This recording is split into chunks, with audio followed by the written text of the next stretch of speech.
You don't belong on this jet, and you know it." Captain Preston Manning's words cut through Miami Executive Airport like a blade, his eyes cold as steel, while 17-year-old twins Zara and Yolanda Whitmore stood frozen, their Harvard and Yale interview confirmations trembling in their hands. What happened next would destroy careers, expose an empire of prejudice, and reveal a secret that would bring an entire airline to its knees. Stay with me until the end of this incredible true story, and drop a comment about which city you're watching from. I love seeing how far these stories travel.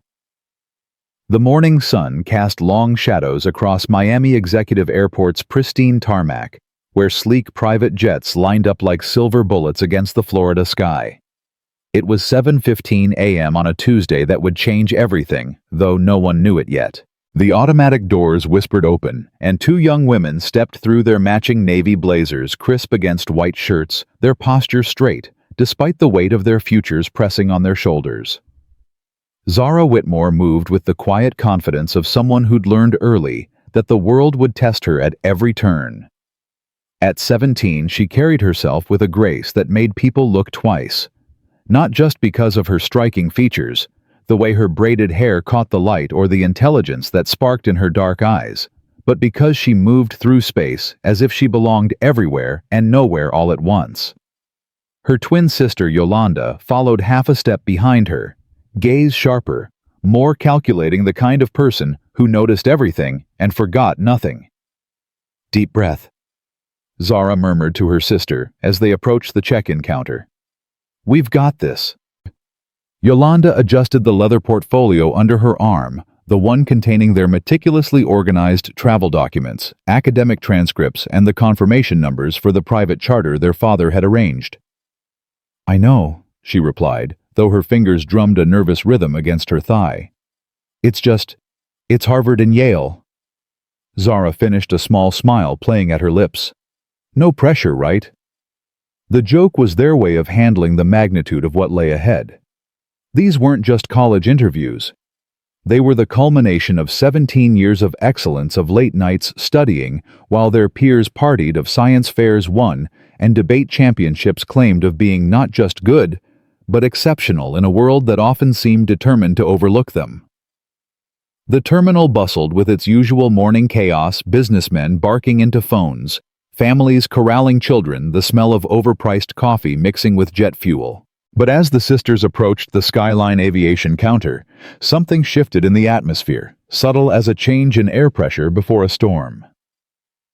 Marcus Chen, the desk agent, looked up from his computer screen.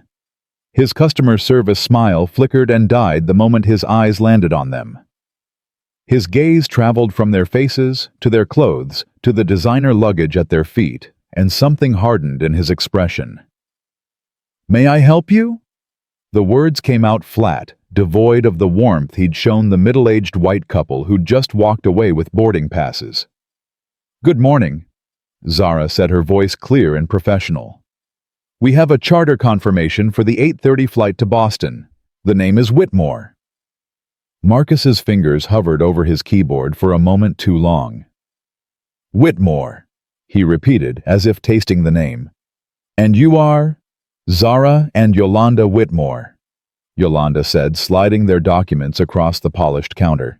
"Here's our confirmation IDs and the payment verification." Marcus picked up the papers with the kind of exaggerated care someone might use handling counterfeit money. He studied each document, holding them up to the light, running his finger along the edges. Other passengers began to queue behind the sisters, their impatience palpable. "These will need additional verification," Marcus announced louder than necessary. Several heads turned. "Please step aside while I process this." "Step aside." Zara's eyebrows rose slightly. "We have a confirmed charter. The payment cleared 3 days ago." "Nevertheless," Marcus said, his tone suggesting this was not a discussion, "I need to verify some details. Company policy." He picked up his phone, turning slightly away from them, but not enough that they couldn't hear his stage whisper. "Yeah, I need a supervisor at desk 3. We have a situation." The word hung in the air like an accusation, Behind them, a woman clutched her purse tighter. A man in $1,000 suit took a deliberate step back, as if poverty might be contagious. "Is there a problem?" Yolanda asked, her voice steady, despite the heat rising in her cheeks. Marcus didn't answer, just kept that plastic smile frozen on his face, while his eyes said everything his mouth wouldn't. The sisters had seen that look before in boutiques, where salespeople followed them too closely, in restaurants, where they were seated near the kitchen, despite empty tables by the windows, in academic competitions, where judges expressed surprise at their eloquence. Patricia Hawthorne arrived like a storm front, her heels clicking against the marble floor with military precision. Late 40s blonde hair shellacked into submission, she wore her authority like armor, and her prejudices like perfume, subtle, until you got close enough to choke on them. "What seems to be the issue?" she asked Marcus, though her eyes were already conducting their own investigation of the twins. "These young ladies claim to have a charter booking," Marcus said, emphasizing claim, just enough to make it clear what he really thought. "We don't claim anything," Zara interjected calmly. "We have a confirmed reservation, charter number Sky 4851 departing at 8:30 for Boston Logan." Patricia took the documents from Marcus, her manicured nails clicking against the papers. She made a show of examining them, tilting her head, squinting, even pulling out reading glasses she clearly didn't need. "These documents appear to be sophisticated," she said, finally, the word sophisticated doing heavy lifting as a euphemism. "But I'm afraid there are some discrepancies." "What discrepancies?" Yolanda demanded. "Well, for starters, the payment method. This was paid through a corporate account for Whitmore Enterprises." Patricia's smile was sharp as glass. "Are you telling me you two own a company?" "Our father owns the company," Zara explained patiently. "Victor Whitmore. He arranged this charter for our college interviews." "Your father?" Patricia's tone suggested she might as well have said, "your fairy godmother." "And where is this father?" "He's in Singapore on business," Yolanda said, "which is why he arranged the charter, to make sure we got to our interviews safely and on time." Patricia exchanged a look with Marcus, a whole conversation in a glance. "I see. Well, I'm afraid we'll need to contact him directly to verify this." "It's 8:30 at night in Singapore," Zara pointed out. "Then I suppose you'll have to wait." Patricia's smile widened. "Or perhaps you could consider alternative transportation. I believe Greyhound has a station not far from here." The insult landed exactly as intended. Behind them, someone snickered. The twins stood straighter, their dignity a shield against the diminishment being attempted. "We'll wait," Yolanda said coolly, "and we'll be filing a complaint about this treatment." "You're certainly welcome to do that," Patricia replied, already turning away. "Marcus, hold their documents for further verification. Ladies, you can wait over there." She gestured vaguely toward a row of uncomfortable plastic chairs near the security checkpoint, the kind reserved for people flagged as problems. As they walked to the designated waiting area, Zara heard Marcus on the phone again. "Yeah, two teenage girls trying to board a charter, claiming their daddy owns some company, probably stolen credit cards." The security checkpoint was its own circle of hell. Despite having their documents temporarily confiscated by Marcus, the twins still had to pass through to reach the holding area Patricia had indicated. The TSA agent, a burly man whose badge read Kowalski, looked them up and down with the kind of exhaustive attention usually reserved for suspected terrorists. "Bags on the belt," he barked. "Everything out of your pockets." They complied, moving with practiced efficiency. They'd flown enough to know the dance. But today, the routine felt different, charged with an undercurrent of hostility that made every movement feel like a test. Their bags disappeared into the X-ray machine. Kowalski stared at the screen for an uncommonly long time, calling over another agent, then another. They huddled around the monitor, pointing and whispering. "We're going to need to search these," Kowalski announced. "Is something wrong?" Zara asked. "Random security check," he replied, though there was nothing random about the way his hands tore through their belongings. He pulled out their interview clothes, carefully pressed suits they'd saved months to afford, shaking them out, roughly checking pockets with invasive thoroughness. Their toiletries were examined like evidence at a crime scene. Even their academic portfolios weren't spared, papers shuffled and reordered with deliberate carelessness. "These are our college interview materials," Yolanda said, when he started bending her presentation folder. "Please be careful." Kowalski's hand stilled. He looked up at her, his pale eyes narrowing. "College interviews. On a private jet." It wasn't a question, but the disbelief dripped from every word. "Yes," she replied simply. He snorted, continuing his excavation of their privacy. Other passengers streamed through adjacent lanes with barely a glance from security, their privilege as invisible and essential as oxygen. 20 minutes later, their belongings were returned in disarray, their dignity ruffled, but not broken. They repacked in silence, fingers trembling slightly as they tried to restore order to their possessions. The Sky Lounge Cafe beckoned from across the terminal, its warm lighting and coffee aroma offering a temporary respite. The twins had over an hour before their flight, assuming Patricia Hawthorne ever decided to return their documents. "Coffee," Zara suggested. "My treat."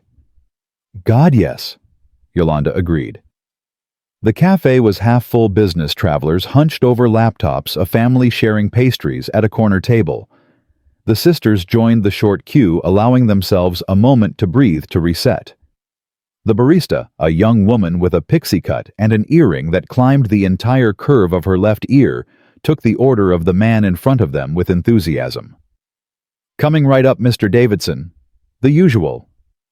When the twins stepped forward, the warmth evaporated like steam from hot coffee.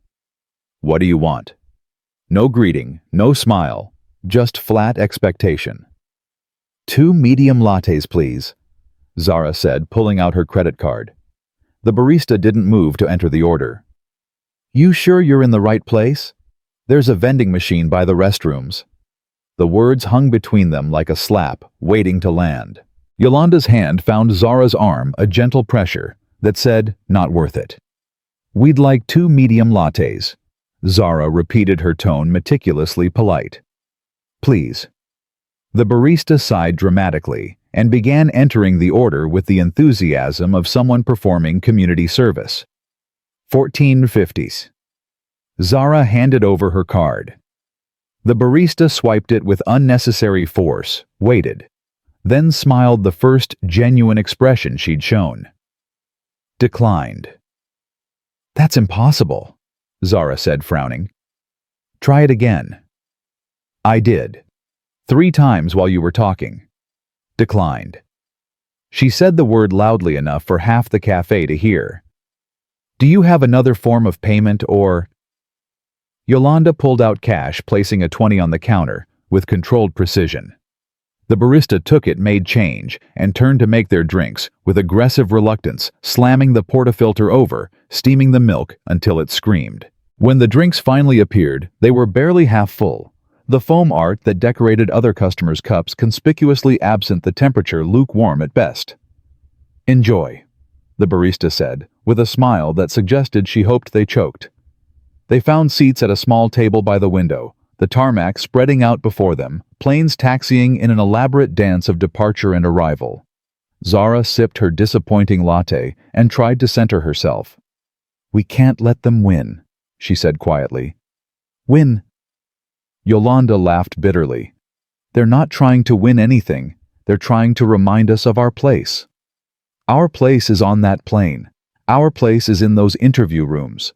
Our place is wherever we decide it is." Yolanda met her sister's eyes, seeing the fire there that had carried them both through 17 years of being underestimated. "You're right, but I'm documenting everything." She pulled out her phone, began typing notes with rapid precision.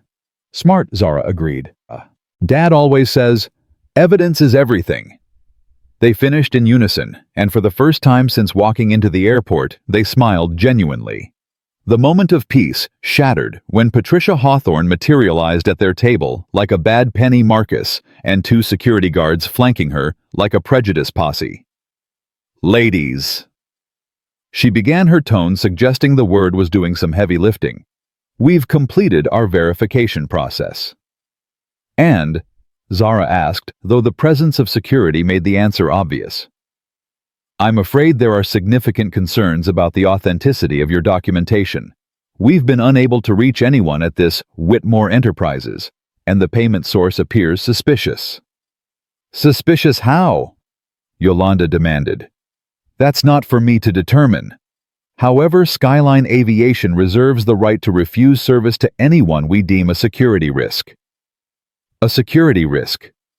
Zara stood, her voice rising slightly. "We're 17-year-old honor students trying to get to college interviews." "So you claim," Patricia replied smoothly. "But without proper verification. You have our documents. You have our confirmation. You have a payment that I guarantee has already cleared. What you don't have is a legitimate reason for this treatment." Patricia's facade cracked slightly, revealing the ugliness beneath. "Listen carefully. You are not getting on that plane. You can leave voluntarily, or these officers can escort you out. Your choice." The security guards shifted slightly, hands moving to rest on their utility belts, not quite threatening, but the implication clear. Around them, the cafe had gone quiet. Phones had appeared subtle and not so subtle, recording the confrontation. A small audience of strangers bearing witness to a familiar injustice. "We're not going anywhere," Yolanda said, standing beside her sister. "We have a legal right to the service we paid for." Patricia's smile turned predatory. "Rights? How adorable." She turned to the security guards. "Gentlemen, please escort these individuals from the premises. They're trespassing." "Trespassing?" Zara pulled out her phone. "We have receipts confirmations. Fraudulent documents don't constitute legitimate business," Patricia interrupted. "Officers." The security guards stepped forward, their faces professionally blank, but their body language screaming that they'd rather be anywhere else. The younger one, barely out of college himself, wouldn't meet their eyes. The older one, weathered and worn, had the decency to look uncomfortable. "Ladies, we need you to come with us." The older guard said, his voice softer than expected. "Officer." Zara glanced at his badge. "Rodriguez. We haven't committed any crime. We're paying customers being discriminated against." Rodriguez shifted his weight, clearly torn. But Patricia Hawthorne's glare brooked no dissent. "Nevertheless, we need you to leave the premises," he said. "Please don't make this difficult." The crowd was growing. Passengers from other gates had wandered over, drawn by the spectacle. The twins stood in the center of a human amphitheater, their humiliation the morning's entertainment. That's when Yolanda's phone rang. The ringtone, a classical piece their father had chosen, cut through the tension like a sword through silk. Yolanda looked at the screen, and something shifted in her expression. "It's Dad," she said simply, then answered. "Hi, Daddy. Yes, we're at the airport." A pause. "No, actually, we're having some difficulties." Patricia rolled her eyes, mouthing "Daddy" to Marcus with exaggerated mockery. Yolanda held out the phone. "He'd like to speak with whoever's in charge." "I'm not falling for—" Patricia began. "Take the phone." Yolanda's voice had transformed, carrying an authority that made Patricia's hand reach out before her brain could object. "Hello, this is Patricia Hawthorne, terminal manager for—" She stopped. The color drained from her face so rapidly that Marcus actually stepped forward, concerned she might faint. Mr. Whitmore Victor. Whitmore, I don't... But you're..." She listened, her free hand rising to her throat. Her mouth opened and closed several times, like a fish discovering it had been living in a tank all along, not the ocean. "Yes, sir. Yes, of course. I had no idea. We thought there must be some mistake." The crowd leaned in collectively, sensing a shift in the drama's trajectory. Patricia handed the phone back to Yolanda with a trembling hand. Her face had gone from pale to flushed, cycling through the entire spectrum of panic. "Marcus," she whispered, though in the quiet cafe, it might as well have been a shout. Pull up the corporate structure for Skyline Aviation, the full ownership chart. Marcus, confused but obedient, pulled out his tablet, fingers flying across the screen. He found what he was looking for and showed it to Patricia. She stared at the screen, then at the twins, then back at the screen. "Oh my God," she breathed. Then louder, "Oh my God." The screen showed what Patricia should have known, would have known if she'd bothered to look past her assumptions. Skyline Aviation was a wholly owned subsidiary of Whitmore Enterprises. Victor Whitmore wasn't just a customer. He owned every plane, every gate, every coffee shop, and most importantly, he signed every paycheck, including Patricia's. "Mr. Chen," Patricia's voice had gone high and tight. "Please immediately restore Miss Whitmore and Miss Whitmore's documentation. Prepare their charter for immediate departure." "But you said," Marcus began. "Now!" Patricia barked, making him jump. But Zara held up her hand. "No." The word fell into the silence like a stone into still water. "I'm sorry." Patricia's voice cracked. "I said no. We're not getting on that plane." Zara looked at her sister, who nodded. "Not until some things are addressed." "Miss Whitmore," Patricia began, attempting damage control. "I apologize for any misunderstanding." "Misunderstanding." Yolanda laughed, but there was no humor in it. "Is that what we're calling this?" Zara pulled out her phone, scrolling through something. "Let's review the misunderstanding, shall we?" At 7:23 a.m., Mr. Chen suggested our documents needed additional verification, despite being completely in order. At 7:27, you arrived and implied we were criminals. At 7:41, Mr. Chen called someone I have the recording saying we were probably using stolen credit cards. Patricia's face went from red to purple. At 7:52, Yolanda picked up the timeline. Officer Kowalski subjected us to an invasive search while allowing other passengers to pass without inspection. At 8:15, the Sky Lounge barista suggested we use a vending machine instead of serving us. Should I continue? The crowd was recording everything. Now phones held high, the court of public opinion in full session. "The charter can wait," Zara announced loud enough for everyone to hear. "We're calling a full staff meeting. Everyone who interacted with us this morning, here, now." "That's not necessary," Patricia began. "It is," Zara cut her off. "Unless you'd prefer we handle this through legal channels, I'm sure the ACLU would find this morning's events fascinating, not to mention the media." As if summoned by the mention, a woman with a press badge stepped forward. "Excuse me, I'm Janet Chen from the Miami Herald. I've been recording this interaction. Would you like to make a statement?" Patricia looked like she might vomit. "No press, please. We can resolve this internally." "Then get everyone here, now," Yolanda demanded. What followed was a parade of the ashamed and the afraid. Marcus, slouched over his earlier bravado, evaporated. The barista was pulled from her shift, her defiance replaced with dawning horror as she realized who she'd refused to serve. Kowalski arrived, his thick neck red with embarrassment or anger, it was hard to tell. They gathered in a rough semicircle, the twins at its center, the crowd pressing in to witness whatever came next. "Each of you had a choice this morning," Zara began, her voice carrying the kind of quiet authority that made people lean in. "You could have treated us with the basic dignity afforded to any customer. Instead, you chose to make assumptions based on nothing more than the color of our skin." "That's not," the barista started. "What's your name?" Yolanda interrupted. "Kelly," the barista mumbled. "Kelly, when Mr. Davidson ordered the white gentleman in the expensive suit, you knew his order before he spoke. You smiled. You chatted. When we approached, you asked, 'What do you want?' like we were an inconvenience. Why?" Kelly's mouth opened and closed, but no words came. "Mr. Chen." Zara turned to Marcus.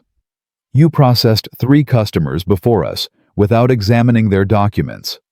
Why did ours require special verification? Marcus stared at his shoes. Officer Kowalski, in the past hour, how many passengers have you randomly selected for additional screening? I don't... Several, Kowalski muttered. How many were white? Silence. This wasn't random, Zara continued. It wasn't a misunderstanding. It was systematic. It was deliberate. And it stops today. Patricia found her voice desperate and wheedling. Miss Whitmore, please. We've apologized. We'll ensure you make your interviews. What else can we do?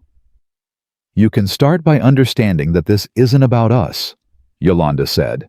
How many other passengers have you treated this way? How many people who didn't have a father who owns this company? How many people just accepted it because they had no recourse? The crowd murmured agreement. Several people of color in the audience were nodding their own stories written in their expressions. Every single person here who participated in our humiliation this morning should be terminated, Zara announced. Immediately. Please. Patricia's professional composure finally cracked completely. I have children, a mortgage. I've worked here for 15 years. And in those 15 years, how many people have you treated like criminals for the crime of existing while black? Yolanda asked. How many dreams have you deferred?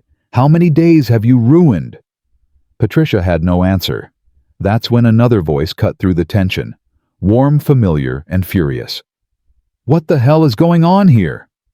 Everyone turned.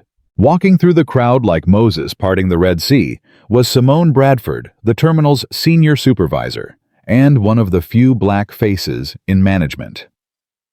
Late 30s, impeccably dressed, she carried herself with the careful precision of someone who'd climbed a ladder where every rung was contested.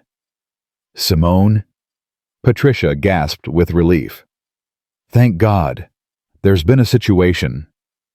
I can see that, Simone said coolly, her eyes taking in the scene, the security guards, the crowd, the phones recording, and the two young black women at the center of it all.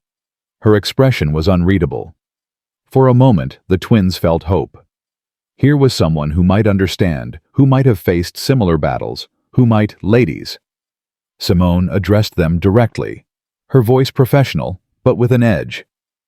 I understand there's been some confusion about your travel arrangements. I'm sure we can resolve this quickly and quietly, if you'll just come with me to my office.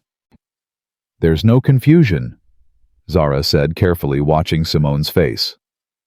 We have confirmed reservations that your staff refused to honor because of our race. Something flickered in Simone's eyes, recognition, understanding, and then heartbreakingly dismissal. That's a very serious accusation, Simone said. I'm sure that's not what happened. Patricia is one of our most experienced managers. There must be another explanation. The explanation, Yolanda said slowly, is discrimination. Plain and simple. Simone's jaw tightened. She stepped closer to the twins, lowering her voice. Listen to me very carefully. You're young, so I'm going to give you some advice. Not everything is about race. Sometimes procedures need to be followed. Documents need to be verified. Making a scene like this, it doesn't help anyone. The words hit harder than any of Patricia's sneers or Marcus's suspicions. This was betrayal of a different kind, the knife that cut deepest because it came from someone who should have known better. Making a scene. Zara repeated, her voice dangerously quiet. You're attracting negative attention. Simone continued, her tone taking on a lecturing quality. Is this really how you want to be seen, as troublemakers, as the angry black girls who couldn't follow simple procedures? Simple procedures that only applied to us, Yolanda pointed out. You don't know that, Simone said firmly. You're making assumptions. We're making observations, Zara corrected. We watched white passengers board without question. We watched them receive service with smiles. We watched them pass through security without harassment. You're being paranoid, Simone said, and there it was, the final betrayal. And frankly, you're making it harder for the rest of us who work here. Do you know how difficult it was for me to reach this position? How carefully I've had to navigate. And now you come in here causing chaos, making everything about race. We didn't make it about race. Yolanda interrupted. They did. The moment they saw us and decided we didn't belong. You're overreacting, Simone insisted. And I won't stand here and let you slander good people. Good people? Zara laughed bitterly. Good people don't refuse service based on skin color. Good people don't call security on paying customers. Good people don't make scenes in airports. Simone snapped her composure, finally cracking. Good people don't record everything looking for problems. Good people accept that sometimes life isn't fair and move on quietly. The crowd had gone completely silent. The weight of Simone's words, the internalized oppression, the respectability politics, the desperate need to be seen as one of the good ones, hung in the air like smog. Is that what you did? Yolanda asked softly. Moved on quietly. Accepted it. Simone's face contorted. I survived. I thrived. I didn't get here by playing victim every time. We're not playing anything. Zara cut her off. We're 17 years old trying to get to college interviews that could determine our entire futures. We did everything right. We had confirmed reservations. We arrived early. We dressed professionally. We were polite even in the face of rudeness. And still, it wasn't enough. Because for people like them, she gestured at Patricia and the others, we'll never be enough. And for people like you, Yolanda added, looking directly at Simone, we're an embarrassment, a reminder of battles you chose not to fight. Simone's hand rose to her chest as if she'd been physically struck. How dare you? How dare you? Zara shot back. How dare you stand there and defend the very people and systems that would crush you the moment you stopped being useful to them? How dare you lecture us about making scenes when you know that silence is compliance? You privileged little, Simone began. Privileged? Yolanda laughed. Yes, we're privileged. Privileged to have a father who worked 18-hour days building a company from nothing. Privileged to have parents who taught us our worth isn't determined by others' prejudices. Privileged to have each other when people like you would have us face this alone and silent. But the real privilege, Zara picked up seamlessly. The real privilege is that we can afford to make this scene. We can afford to demand justice, because our father owns this place. But what about everyone who can't? What about every black passenger you've watched be mistreated and said nothing? What about every microaggression you've witnessed and excused? What about every time you chose comfort over conscience? Simone's face had gone ashen. Around her, the crowd was murmuring, some in agreement, others in discomfort. Several black passengers in particular were looking at her with expressions that ranged from disappointment to disgust. You don't understand, Simone said weakly. You don't know what I've been through. We know you're here now, Yolanda said simply. We know you have power now, and we know you're using that power to silence us rather than support us. Patricia, who had been watching this exchange with growing hope that Simone might diffuse the situation, chose this moment to interject. Simone's right. These girls are overreacting. We should... Patricia. Simone whirled on her, suddenly furious. Don't you dare use me as your shield. Don't you dare stand there and pretend you weren't ready to call the police on two teenage girls whose only crime was existing in your space. Patricia stepped back, shocked by the vehemence. Simone turned back to the twins, and for a moment her carefully constructed mask slipped entirely. They saw the exhaustion, the compromise, the thousand small deaths of dignity she'd endured to stand where she stood. You think I don't know, she whispered. You think I don't see it every day? The looks, the doubts, the constant need to prove I deserve to be here. You think I don't go home and scream into my pillow about the unfairness of it all? Then why? Zara asked gently. Why defend them? Because I'm tired, Simone admitted, her voice breaking. I'm so damn tired of fighting. Of being the angry black woman. Of being the troublemaker. I thought if I just... If I just played by their rules, if I just worked twice as hard, if you just disappeared yourself enough, they'd finally see you as human, Yolanda finished. Simone's sob was answer enough. The crowd had grown even larger now.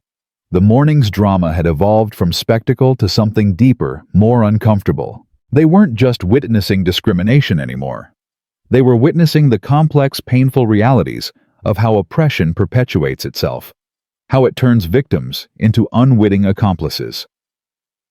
"It's not too late," Zara said softly. "You can choose differently. Right now, you can choose to stand with us instead of them." Simone looked around at Patricia's calculating face, at Marcus's sullen expression, at Kelly's defiant glare, at Kowalski's crossed arms. Then she looked at the twins, young and fierce and unbroken. "They'll destroy me," she whispered. "If I side with you, they'll find a way to destroy everything I've built." "They're destroying you anyway," Yolanda pointed out.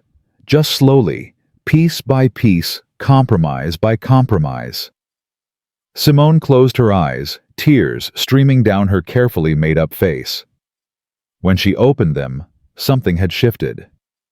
"Patricia," she said, her voice steady now. "These young women are correct. What happened here this morning was discrimination, plain and simple, and I was complicit in it by trying to minimize their experience." Patricia's mouth fell open. "Simone, you can't be serious."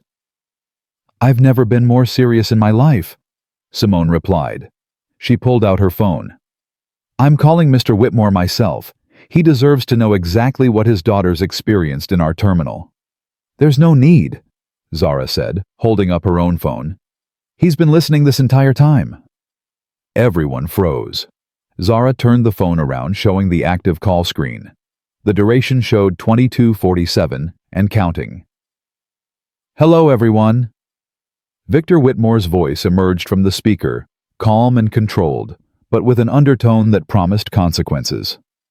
"I've heard everything, every word, every excuse, every justification." Patricia's legs gave out. She sank onto a nearby bench, her face the color of curdled milk. "Mr. Whitmore," she stammered, "I had no idea they were your daughters." "And that's the problem, isn't it?" Victor's voice cut through her excuse like a blade. "If they weren't my daughters, this treatment would have been acceptable to you." Silence. "Let me be very clear," Victor continued. "Every Skyline Aviation flight is grounded, effective immediately. No plane leaves the ground until I personally review our policies, our training, and our personnel." Gasps rippled through the crowd. Passengers who'd been enjoying the drama suddenly realized they were about to become part of it. "Mr. Whitmore, surely that's not necessary," Patricia began. "What's not necessary," Victor interrupted, "is my daughters being treated like criminals. What's not necessary is the toxic culture you've apparently cultivated in my absence. What's not necessary is every single one of you who participated in this disgrace." "Daddy," Zara said softly. "Our interviews will be rescheduled," Victor said firmly. "Harvard and Yale will understand when they learn what happened. In fact, I suspect they'll be very interested in students who stand up against injustice, even when it costs them." "But the other passengers," Yolanda protested, "will also understand, and if they don't, perhaps they need this lesson in empathy." His voice softened slightly. "I'm proud of you both, for standing your ground, for refusing to accept the unacceptable, for being exactly who your mother and I raised you to be." Both girls' eyes misted at the mention of their mother, gone 3 years now, but never forgotten. "Now," Victor's voice returned to business.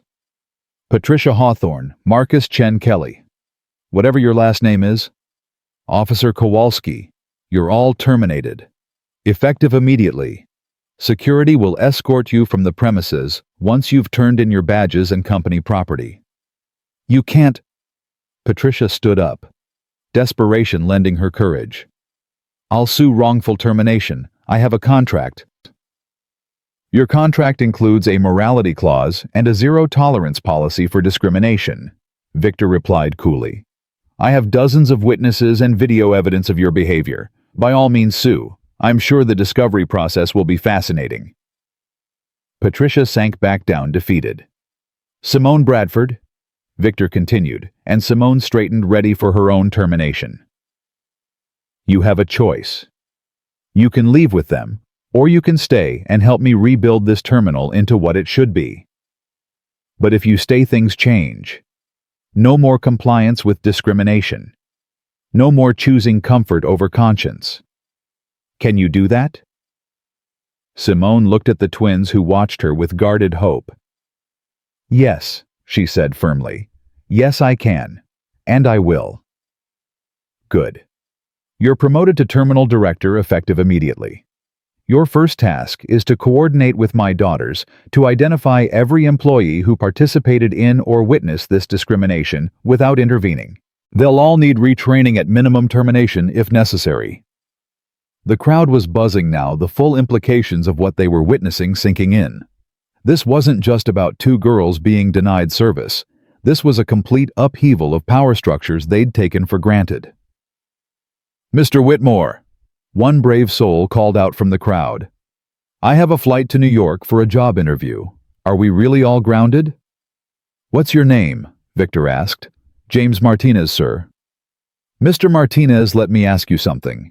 If those were your daughters being treated that way, would you be worried about your job interview, or would you want the world to stop until they received justice?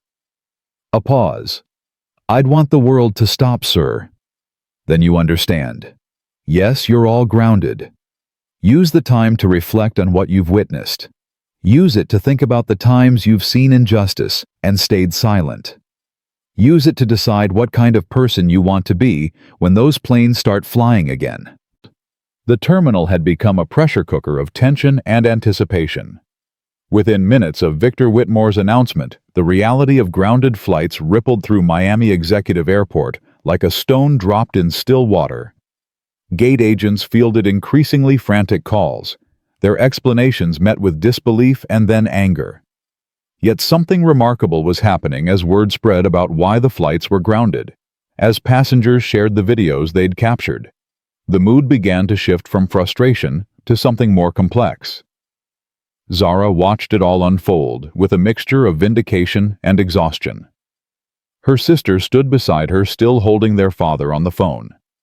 Both of them suddenly aware they'd become the center of a moment much larger than their missed interviews. Daddy, this is getting out of hand, Yolanda said quietly into the phone. People are going to miss important things because of us.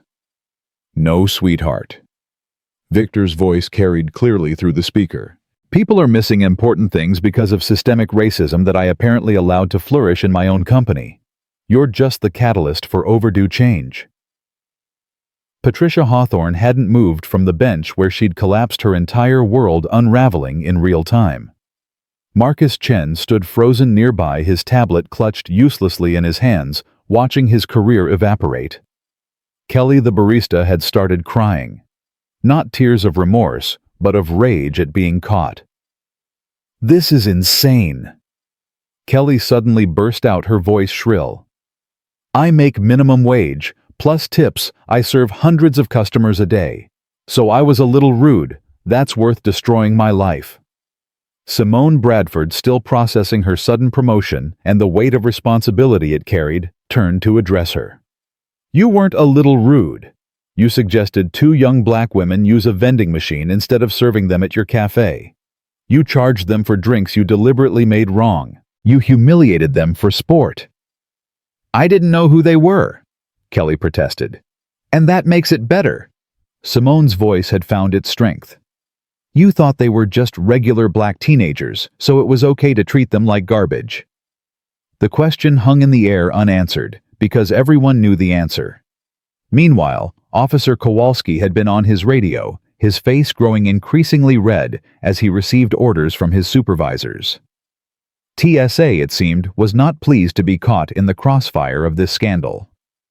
He approached the twins with none of his earlier swagger, his shoulders hunched in defeat. "I've been ordered to apologize," he said stiffly, "and to inform you that TSA will be conducting a full review of screening procedures at this terminal."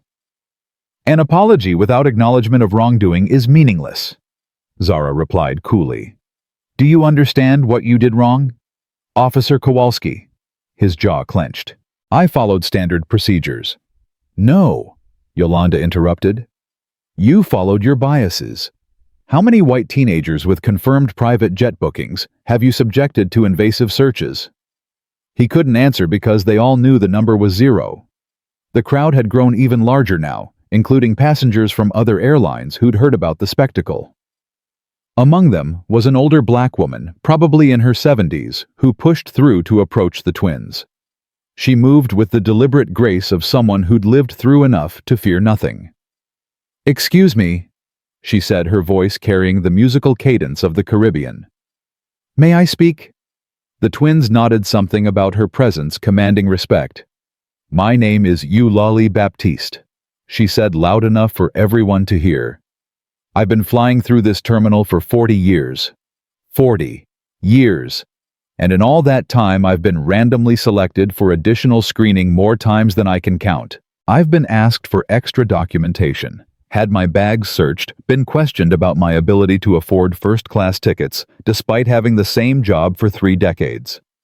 She paused, her dark eyes sweeping the crowd. But I always stayed quiet. I smiled. I complied. I told myself it was the price of peace. Today, watching these brave girls refuse to pay that price, I realize I've been a coward. "Mrs. Baptiste," Simone began. "No." Eulalie held up a hand. "Let me finish. Every time I stayed silent, I made it easier for them to do it to the next person. Every time I smiled while they humiliated me, I co-signed their behavior. These children," she gestured at the twins, "have more courage in their little fingers than I've had in 40 years. She turned to Patricia, who seemed to shrink under her gaze. "I remember you from when you started here. You were different then. Eager kind even. But power without conscience corrupts, doesn't it? You became part of the machine you should have been dismantling." Patricia's face crumbled. For the first time, she looked genuinely stricken, rather than just afraid for her job. "How many others?" Eulalie continued, addressing the crowd now. "How many of you have stories like mine?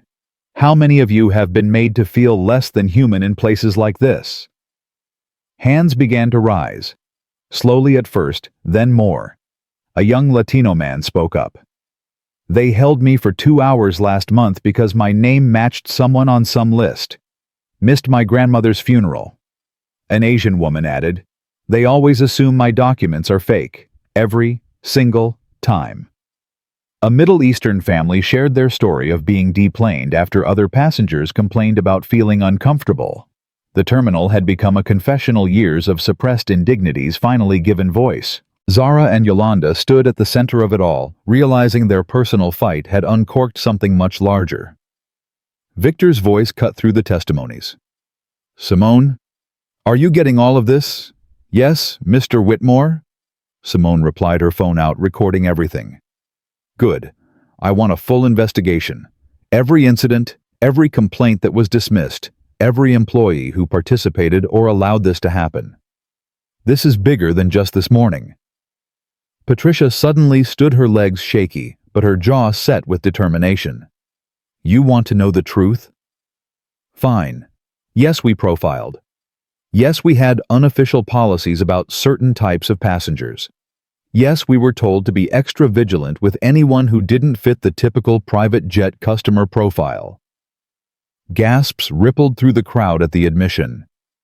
"Patricia, shut up," Marcus hissed, grabbing her arm. She shook him off. "No. If I'm going down, I'm taking the whole rotten system with me.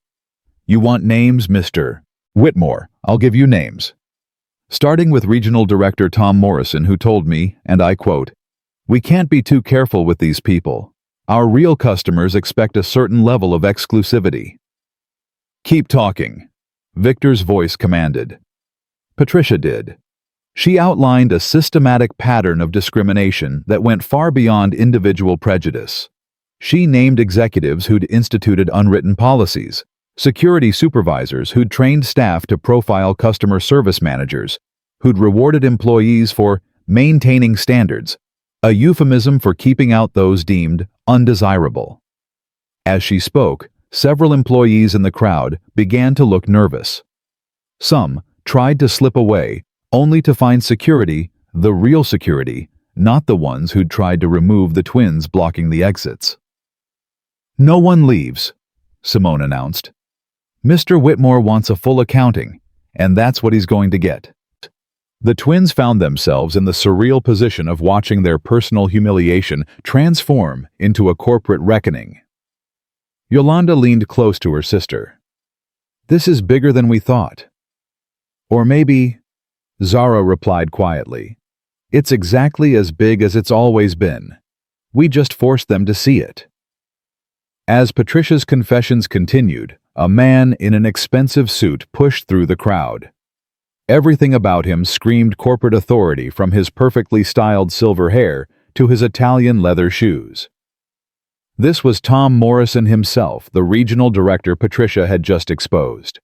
"What the hell is going on here?" he demanded, his voice booming with the confidence of someone used to being obeyed. "Patricia, why are flights grounded? Why is no one at their posts?" "Mr. Morrison," Patricia said, and there was something almost gleeful in her tone now, the liberation of someone with nothing left to lose. "Perfect timing. I was just telling everyone about your diversity training. You know, the one where you told us that diversity is fine for photos, but operations require discretion." Morrison's face went from red to white so fast it was almost comical. That's a complete mischaracterization." "Is it?" Simone stepped forward, her new authority settling on her shoulders like armor. "Because I was in that meeting, Tom. I remember you saying that our premium clients expect a certain atmosphere. I remember you showing us statistics about customer complaints that mysteriously only focused on minority passengers." "You're fired, Simone," Morrison snarled. "Actually." Victor's voice emerged from the phone, causing Morrison to freeze. "She's promoted. You, on the other hand, Tom, are done. I'm looking at your personnel file right now. Interesting expense reports, particularly the ones for client entertainment that seem to exclusively involve establishments that were sued for racial discrimination." Morrison's mouth opened and closed like a fish gasping for air. "Victor, is that you? There's been a misunderstanding." "The only misunderstanding," Victor replied coldly, "was my assumption that I could trust you to run my company with integrity. Security, please escort Mr. Morrison to the administrative offices. Don't let him touch anything. I want his computer, his files, everything preserved for the investigation." Two security guards moved toward Morrison, who backed away, his composure finally cracking. "You can't do this. I have a contract, I have rights." "Rights," Zara said, stepping forward. "Interesting that you suddenly believe in those when they apply to you." Morrison looked at her, really looked at her for the first time, and something shifted in his expression. Perhaps he saw his daughter in her face, or perhaps he finally understood the weight of what he'd been part of. Either way, he stopped resisting allowing security to lead him away. His shoulders slumped in defeat. The dominoes continued to fall. Department heads were called in, their reactions ranging from defiance to denial, to, in a few cases, what seemed like genuine remorse. Each revelation painted a picture of institutional racism, so entrenched that many participants didn't even recognize it as such. It was just how things were done. Through it all, the twins remained at the center, their presence a constant reminder that this wasn't abstract policy discussion, but real harm done to real people. When employees tried to minimize or excuse their actions, Zara and Yolanda would quietly remind them of the morning's humiliations, the small cuts that added up to deep wounds. An hour had passed since the grounding announcement, and the terminal had transformed into something between a tribunal and a Truth and Reconciliation Commission. Passengers who'd initially been angry about their delayed flights had become invested witnesses to something unprecedented, a corporation being forced to confront its own ugliness in real time. Janet Chen from the Miami Herald had been joined by other journalists, their cameras capturing everything. Social media exploded with hashtags, hashtag skylines, shame, hashtag Whitmore girls, stand, hashtag grounded for justice. The story was going national, then international. That's when a new group arrived, moving through the terminal with purpose. The lead figure was a woman in her 50s, professionally dressed, but with an edge that suggested she was more comfortable in a courtroom than a boardroom. Behind her, a team of younger professionals carried tablets and recording equipment. "Ms. Whitmore and Ms. Whitmore," she addressed the twins directly. "I'm Angela Rodriguez from the Southern Legal Alliance. We've been monitoring the situation, and we'd like to offer our services pro bono for the civil rights lawsuit that needs to happen here." "Lawsuit," Yolanda echoed. "What you've uncovered isn't just discrimination. It's a pattern of civil rights violations that goes back years, possibly decades. Every person who was profiled, detained, or denied service has a potential claim. This could be one of the largest civil rights cases in aviation history." Zara and Yolanda exchanged glances, the weight of what they'd started truly hitting them. This was no longer just about their missed interviews or even their personal dignity. They'd pulled a thread that was unraveling an entire system. "We need to call Dad back," Zara said, realizing the call had been dropped at some point during the chaos. But before she could dial, another commotion erupted near the security checkpoint. A group of uniformed officers had arrived, not airport security, but federal agents, their badges identifying them as Department of Justice Civil Rights Division. The lead agent, a tall black woman with natural hair and an unmistakable air of authority, surveyed the scene with sharp eyes. "I'm Special Agent Diana Matthews. We received multiple complaints about civil rights violations at this facility. I understand the victims are still present." "We're right here," Yolanda said, stepping forward. Agent Matthews studied them for a moment, then nodded. "We'll need detailed statements from both of you, as well as any witnesses. This is now a federal investigation." Patricia, who had been sitting in stunned silence since Morrison's removal, suddenly laughed a bitter, broken sound. "Federal investigation. I spent 15 years climbing the ladder telling myself that once I had power I'd make things better. Instead, I became the very thing I once hated. My mother would be so ashamed." It was the first genuinely human thing she'd said all morning, and it hung in the air like a confession. "Your mother," Eulalie Baptiste said quietly, having remained throughout the entire proceedings, "would want you to do better. It's not too late to choose differently." "It is for me," Patricia replied. "My career is over. Everything I worked for. Everything you worked for was built on the suffering of others." Simone interjected, though her tone was more sad than angry now. "That's not a career, it's complicity." As the federal agents began their investigation, setting up an impromptu command center in one of the gate areas, the ripple effects continued to spread.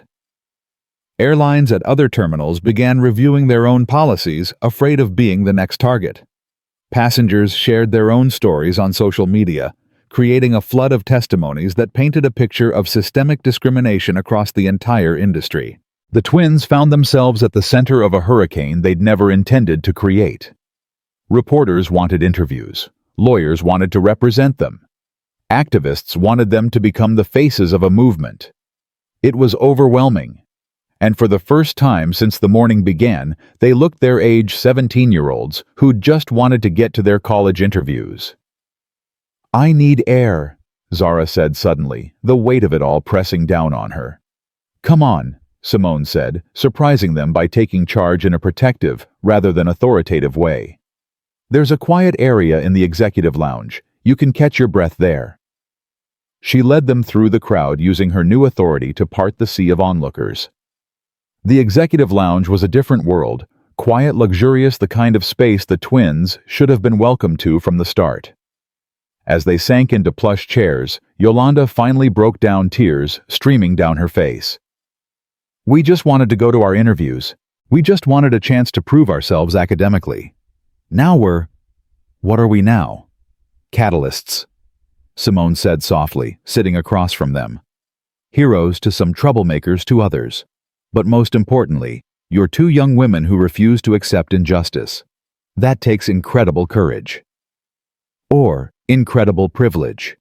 Zara said, her voice hollow. We could only do this because our father owns the company. What about everyone who doesn't have that power? That's exactly why what you did matters, Simone replied. You used your privilege to expose what others couldn't. That's not something to be ashamed of. It's something to build on. Before either twin could respond, Zara's phone rang. Their father's name appeared on the screen. Daddy, she answered, putting him on speaker. My brave girls.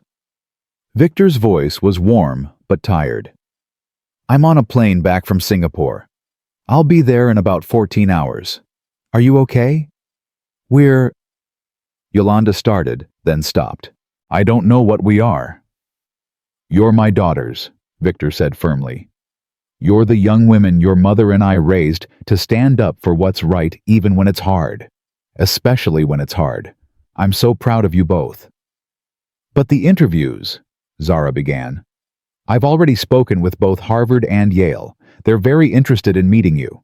Apparently, students who can spark federal investigations and industry-wide reforms before they even start college are exactly the kind of leaders they're looking for.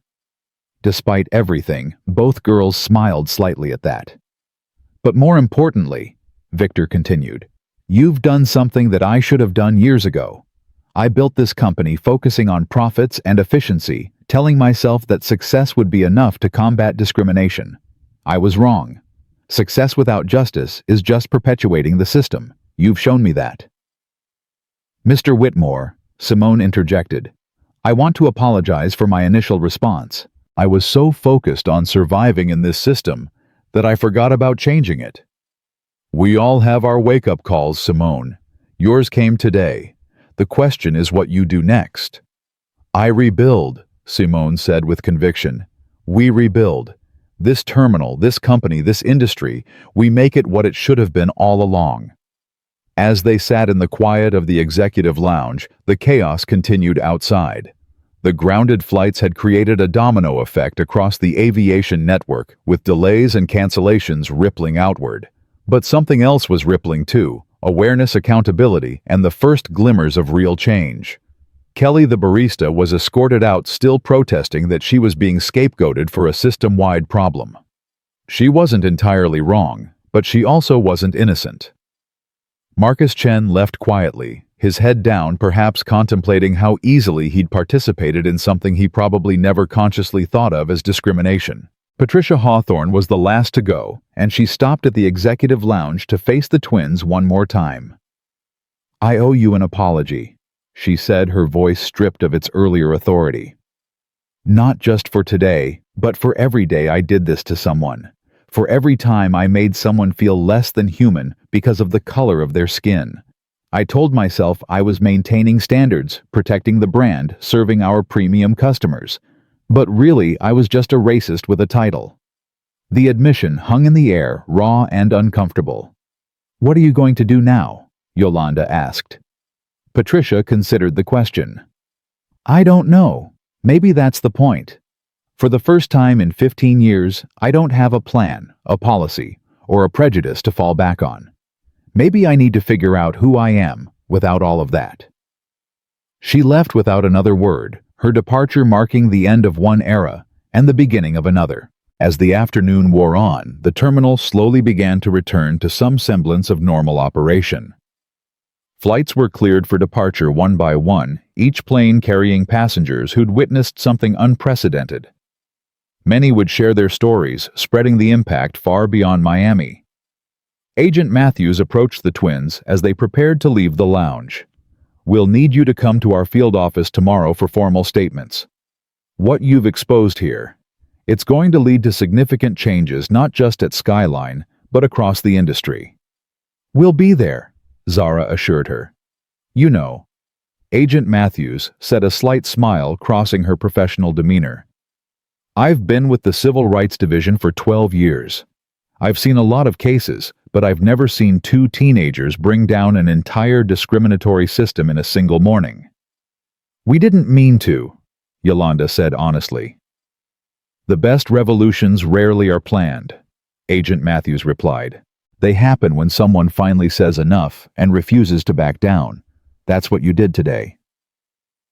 As the twins finally left the terminal, escorted by Simone and federal agents, to avoid the media circus outside, they passed the spot where their morning had begun.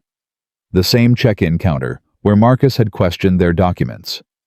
The same security checkpoint where Kowalski had humiliated them. The same cafe where Kelly had refused them service. But everything was different now. The staff at each station watched them pass with a mixture of awe, fear, and in some cases, genuine respect. They'd walked in as two teenagers trying to catch a flight. They were walking out as symbols of change, whether they'd wanted to be or not. The black SUV that whisked them away from the airport felt like a decompression chamber insulating them momentarily from the storm they'd created. Simone sat in the front passenger seat, fielding calls that came in rapid succession, each one more urgent than the last. The driver, a federal agent, navigated through Miami traffic with practiced ease, while news of the morning's events played on every radio station. The unprecedented grounding of all Skyline aviation flights has created a ripple effect across the entire eastern seaboard, the radio announcer said.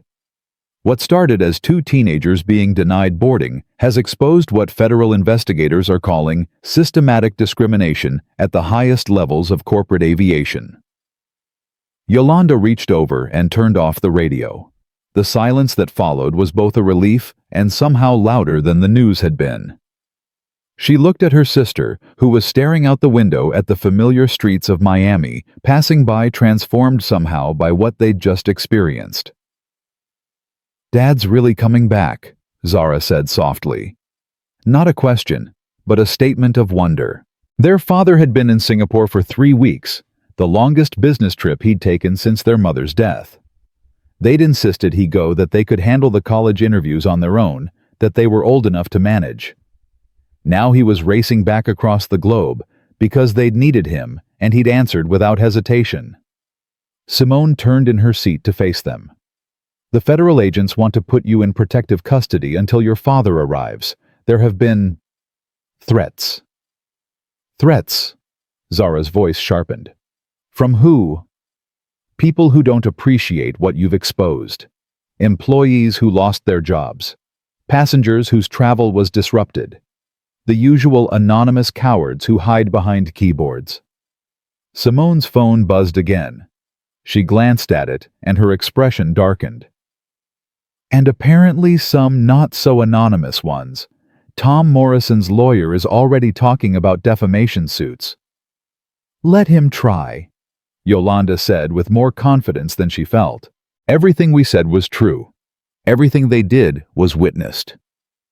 "Truth doesn't always protect you from people with power and anger," Simone warned.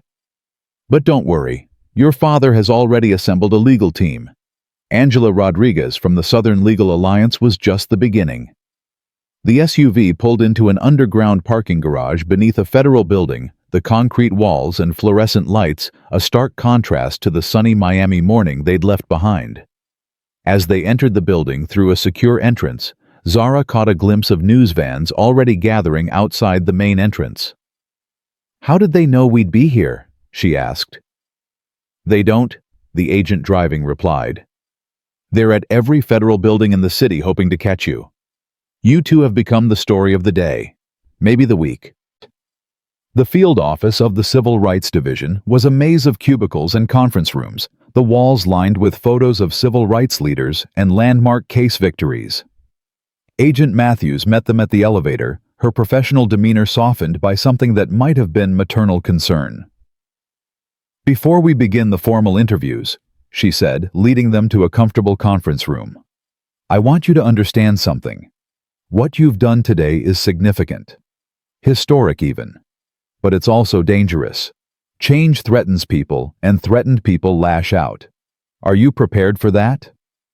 The twins exchanged glances, a whole conversation, in a look that only siblings who'd grown up finishing each other's sentences could have. "We didn't have a choice," Zara said finally. "Once it started, once they made it clear we didn't belong, backing down would have been accepting that. We couldn't accept that." Our mother, Yolanda added quietly, used to say that dignity isn't negotiable, that once you let someone take it from you, getting it back costs 10 times as much. Agent Matthews nodded slowly. Your mother sounds like she was a wise woman. All right, let's begin. I need you to walk me through everything from the moment you entered the airport. Every word, every action, every person involved. For the next 3 hours, the twins recounted their morning in excruciating detail. Agent Matthews was thorough, asking them to repeat certain moments, to clarify specific words, to identify people from employee photos she pulled up on her tablet. Other agents came and went, adding questions, taking notes, building a case that would eventually span hundreds of pages. As they talked, Simone worked in an adjacent room, pulling employment records, reviewing security footage, identifying patterns that had been hiding in plain sight for years. Every so often, she'd pop her head in with another revelation: complaints that had been buried, employees who'd been promoted despite multiple discrimination reports, an entire shadow system of coded language used to flag undesirable passengers. They called it the gray list, Simone explained, during a break, her voice tight with disgust. Not official enough to be legally actionable, but passengers who fit certain profiles would be flagged for extra scrutiny. Guess what the primary profile characteristics were? Nobody had to guess. The afternoon sun was slanting through the conference room windows when Simone's phone rang with a call that made her stop mid-sentence. She answered, listened, and her face went pale. "Turn on the news," she said urgently. "Channel 7. Agent Matthews grabbed a remote and clicked on the wall-mounted television. The screen filled with aerial footage of Miami Executive Airport, but something was wrong. Where there should have been orderly lines of planes, there was chaos. Vehicles surrounded several aircraft. Federal agents in tactical gear were visible. Breaking news from Miami Executive Airport, the anchor announced. FBI agents have uncovered what they're calling a major drug smuggling operation that was allegedly facilitated by discriminatory screening practices at Skyline Aviation. Sources tell us that while security was focused on profiling minority passengers, drug traffickers were given free passage through private terminals. The room went silent. Everyone stared at the screen as the implications sank in. My God, Agent Matthews breathed. They weren't just discriminating. They were using discrimination as cover for criminal activity. Simone's phone exploded with calls and texts. She juggled multiple conversations, her face cycling through expressions of shock, anger, and determination. After several minutes, she hung up and turned to face the room. 3 Skyline employees have been arrested.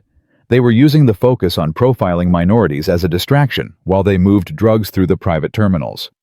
They specifically scheduled shipments during times when security was harassing legitimate passengers of color, knowing all eyes would be on the wrong thing. So while they were searching our bags for being black, Yolanda said slowly, actual criminals were walking right past them. Worse? Simone replied. Some of the security staff were in on it. They were paid to create disruptions with minority passengers to provide cover. Zara stood abruptly, anger radiating from her in waves. We were bait. They traumatized people, destroyed dignity, ruined lives, all as a smokescreen for drug smuggling. It appears so, Agent Matthews said grimly. This is no longer just a civil rights case. It's a RICO investigation. Organized crime conspiracy, the whole thing. The weight of what they'd uncovered pressed down on everyone in the room. What had started as 2 girls trying to catch a flight had exposed not just discrimination, but an entire criminal enterprise built on the foundation of racism. Simone's phone rang again. This time when she answered, her face transformed with relief. Mr. Whitmore. Yes, they're safe. We're at the federal building. She listened, then held out the phone. Your father wants to speak with you. Zara took the phone with trembling hands. Daddy? I'm still 8 hours out. Victor's voice was steady, but she could hear the barely controlled fury beneath. But I've been monitoring everything. The FBI just briefed me. This is so much worse than we thought. Did you know? Yolanda asked, having moved close enough to hear. About any of this? No, Victor said firmly. But I should have. I was so focused on growing the business, on competing with the major airlines, that I trusted the wrong people. I let them handle operations while I focused on expansion. That was my failure. This isn't your fault, Zara protested. No, but it's my responsibility. I built the structure that allowed this to happen. I hired the people who perpetrated it. I ignored the warning signs because the numbers looked good. He paused, and when he spoke again, his voice was heavy with determination. But we're going to fix this. All of it. Burn it down and rebuild if we have to. Mr. Whitmore. Agent Matthews had taken the phone. This is Agent Diana Matthews. I need to inform you that the FBI will be seizing all Skyline Aviation records. This is now a federal crime scene. You'll have my complete cooperation. Victor replied immediately. Whatever you need. As they continued to talk logistics, the twins sat back exhausted. The adrenaline that had carried them through the morning was wearing off, leaving them feeling hollow and somewhat lost. They'd wanted to go to college interviews. Instead, they'd uncovered a criminal conspiracy. A knock on the conference room door interrupted their thoughts. A young agent entered, his face serious. We have a situation. There's someone here demanding to see the Whitmore sisters. She says she's their mother. The room froze. Simone was the first to speak, her voice careful. Their mother passed away 3 years ago. The agent looked uncomfortable. She's very insistent. She has identification showing her as Camille Whitmore. Zara and Yolanda both stood, their faces mirrors of shock and confusion. Their mother's name was Camille, but she was gone. They'd stood at her graveside, thrown flowers on her casket, grieved for 3 years. What does she look like? Yolanda asked, her voice barely a whisper. The agent consulted his phone. African American, approximately 50 years old, wearing a business suit. She has... He paused, squinting at the image. A distinctive scar on her left hand. The twins gasped in unison. Their mother had gotten that scar when they were 5, a kitchen accident that had required 15 stitches. They'd kissed it better through their tears, while she laughed and called them her little nurses. That's impossible, Zara said, but she was already moving toward the door. Agent Matthews stepped in front of them. Wait, this could be a trick, someone trying to exploit the situation. Let us verify. The scar, Yolanda interrupted. Did she say how she got it? The agent checked his notes. She said to tell you the price of making perfect birthday pancakes for perfect daughters. The twins' legs nearly gave out. That was the story. Their mother had been making special pancakes for their 5th birthday, shaped like butterflies, when the pan had slipped. Nobody else knew that detail. We need to see her, Zara said, her voice stronger now. Please. Agent Matthews hesitated, then nodded. Agent Williams, bring her up. But security stays close. The next 5 minutes were the longest of the twins' lives. They stood frozen, holding hands, afraid to hope, afraid not to. Simone moved closer, ready to support them either way. When the door opened again, time seemed to stop. The woman who walked in was older, thinner, her once vibrant hair now streaked with gray. But the eyes, those warm brown eyes that had read them bedtime stories and dried their tears, were unmistakable. My beautiful girls, Camille Whitmore said, her voice breaking. I'm so sorry. I'm so sorry. Mom. Zara's voice was that of a broken child. But you died. We buried you. You buried someone, Camille said, tears streaming down her face. But it wasn't me. It's complicated, and there's so much to explain, but I've been in witness protection. Your father, he doesn't know. Nobody knew. It was the only way to keep you all safe. Safe from what? Yolanda demanded, anger mixing with desperate hope. From them. Camille gestured toward the television where footage of the arrests at the airport continued to play. The drug cartel that was using Skyline. I discovered it 3 years ago. I was going to expose it, but they found out. The FBI faked my death to protect all of you while they built their case. I wanted to tell you so many times, but any contact would have put you in danger." 3 years, Zara said numbly. "You let us grieve for 3 years." "I grieved too," Camille said, stepping closer. "Every day. Every birthday I missed, every achievement I couldn't celebrate with you. But they said it was the only way. And then today, when I saw what happened at the airport, when I realized you'd stumbled into the same conspiracy, I discovered I couldn't stay hidden anymore. My daughters needed me." Agent Matthews had been furiously typing on her phone. She looked up, her face grave. "I've just confirmed with FBI headquarters. Camille Whitmore has been in WITSEC for 37 months as part of Operation Skyfall. Her handler has authorized this contact given the changed circumstances." The twins stood frozen, their world reshaping itself for the second time in one day. Their mother was alive. Their father didn't know. They'd exposed the very conspiracy that had torn their family apart. "Does this mean," Yolanda asked slowly, "that what happened to us today wasn't random? That they knew who we were?" Camille's face darkened. "I don't know, but the timing, you turning 18 soon, going to college, becoming visible. They might have been trying to send a message, or testing to see if I'd surface." "Well, congratulations to them," Zara said bitterly. "It worked." "No," Camille said firmly. "What worked was you two standing up to them. You did what I tried to do 3 years ago, but you did it better. You did it publicly. You made it impossible to ignore or cover up." Before anyone could respond, Simone's phone rang again. She listened briefly, then her face went white. "There's been an incident at the airport. Someone tried to breach the Skyline executive hangar.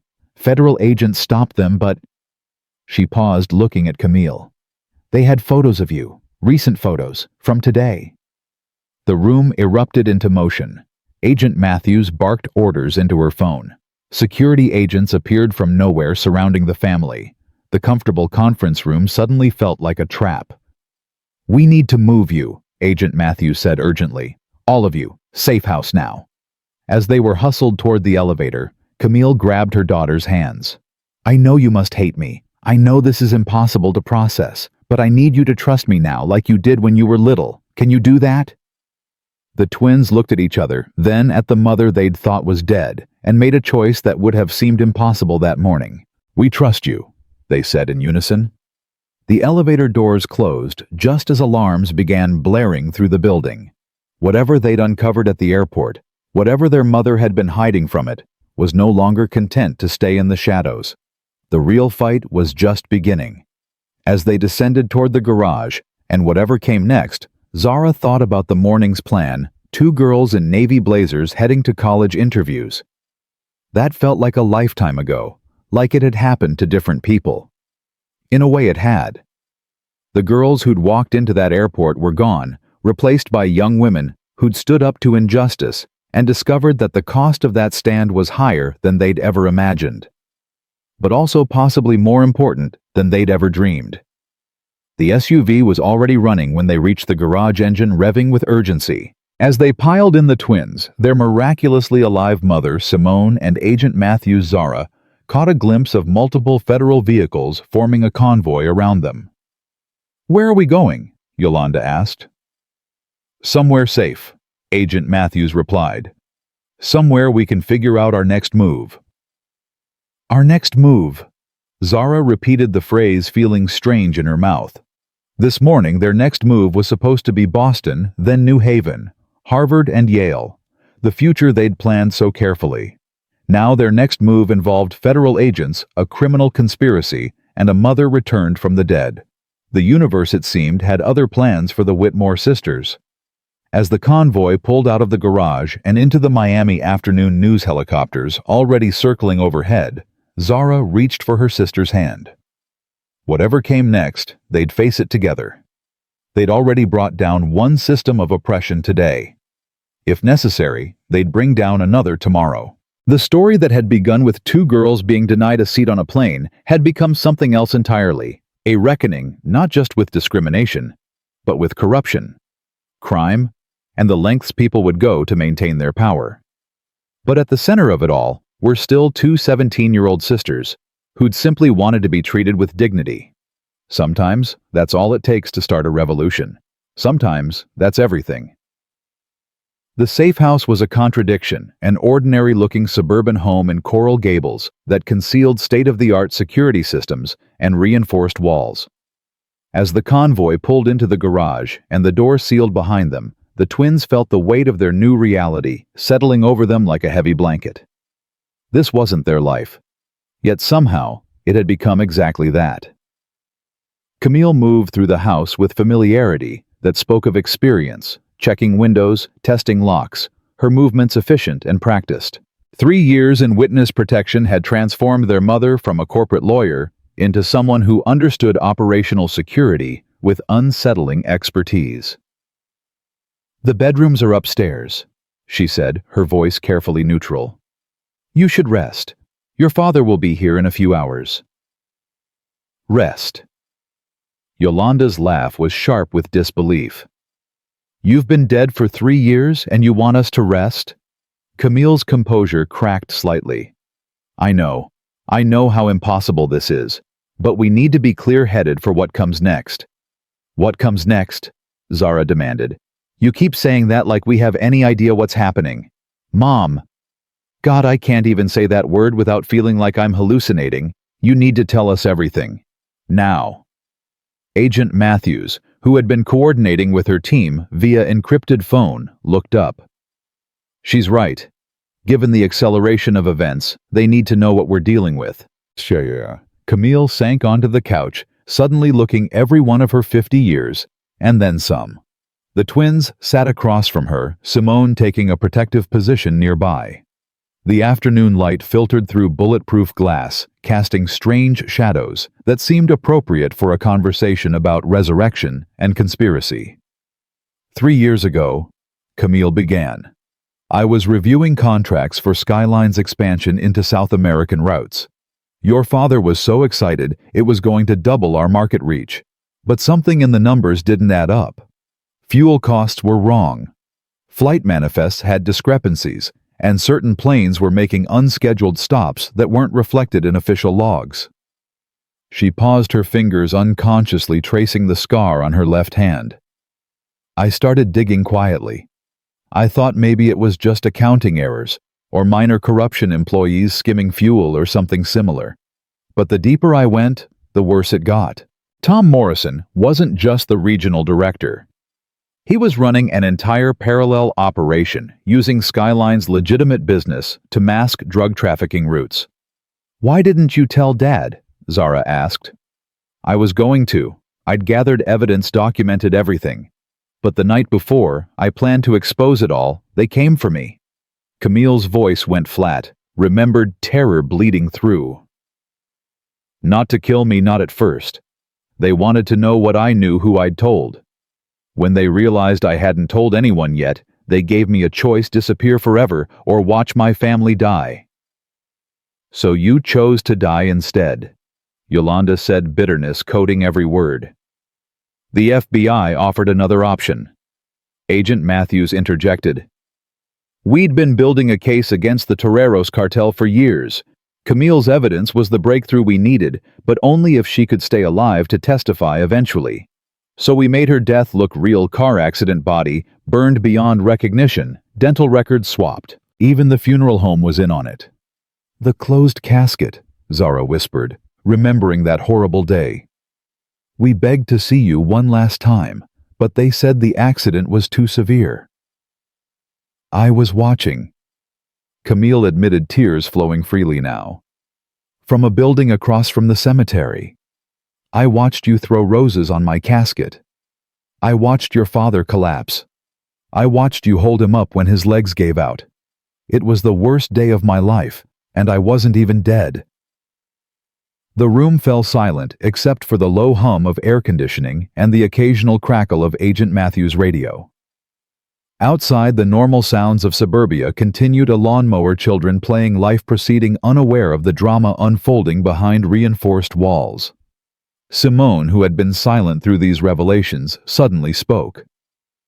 "But if you were building a case for 3 years, why didn't you arrest them? Why let it continue?" "The cartel was smart," Matthews explained. "They compartmentalized everything.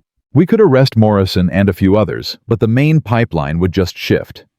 We needed to map the entire network, identify all the players. Camille's position as an insider, who was supposedly dead, made her invaluable. She could access systems and information without suspicion. Except today changed everything," Camille said, looking at her daughters with a mixture of pride and fear.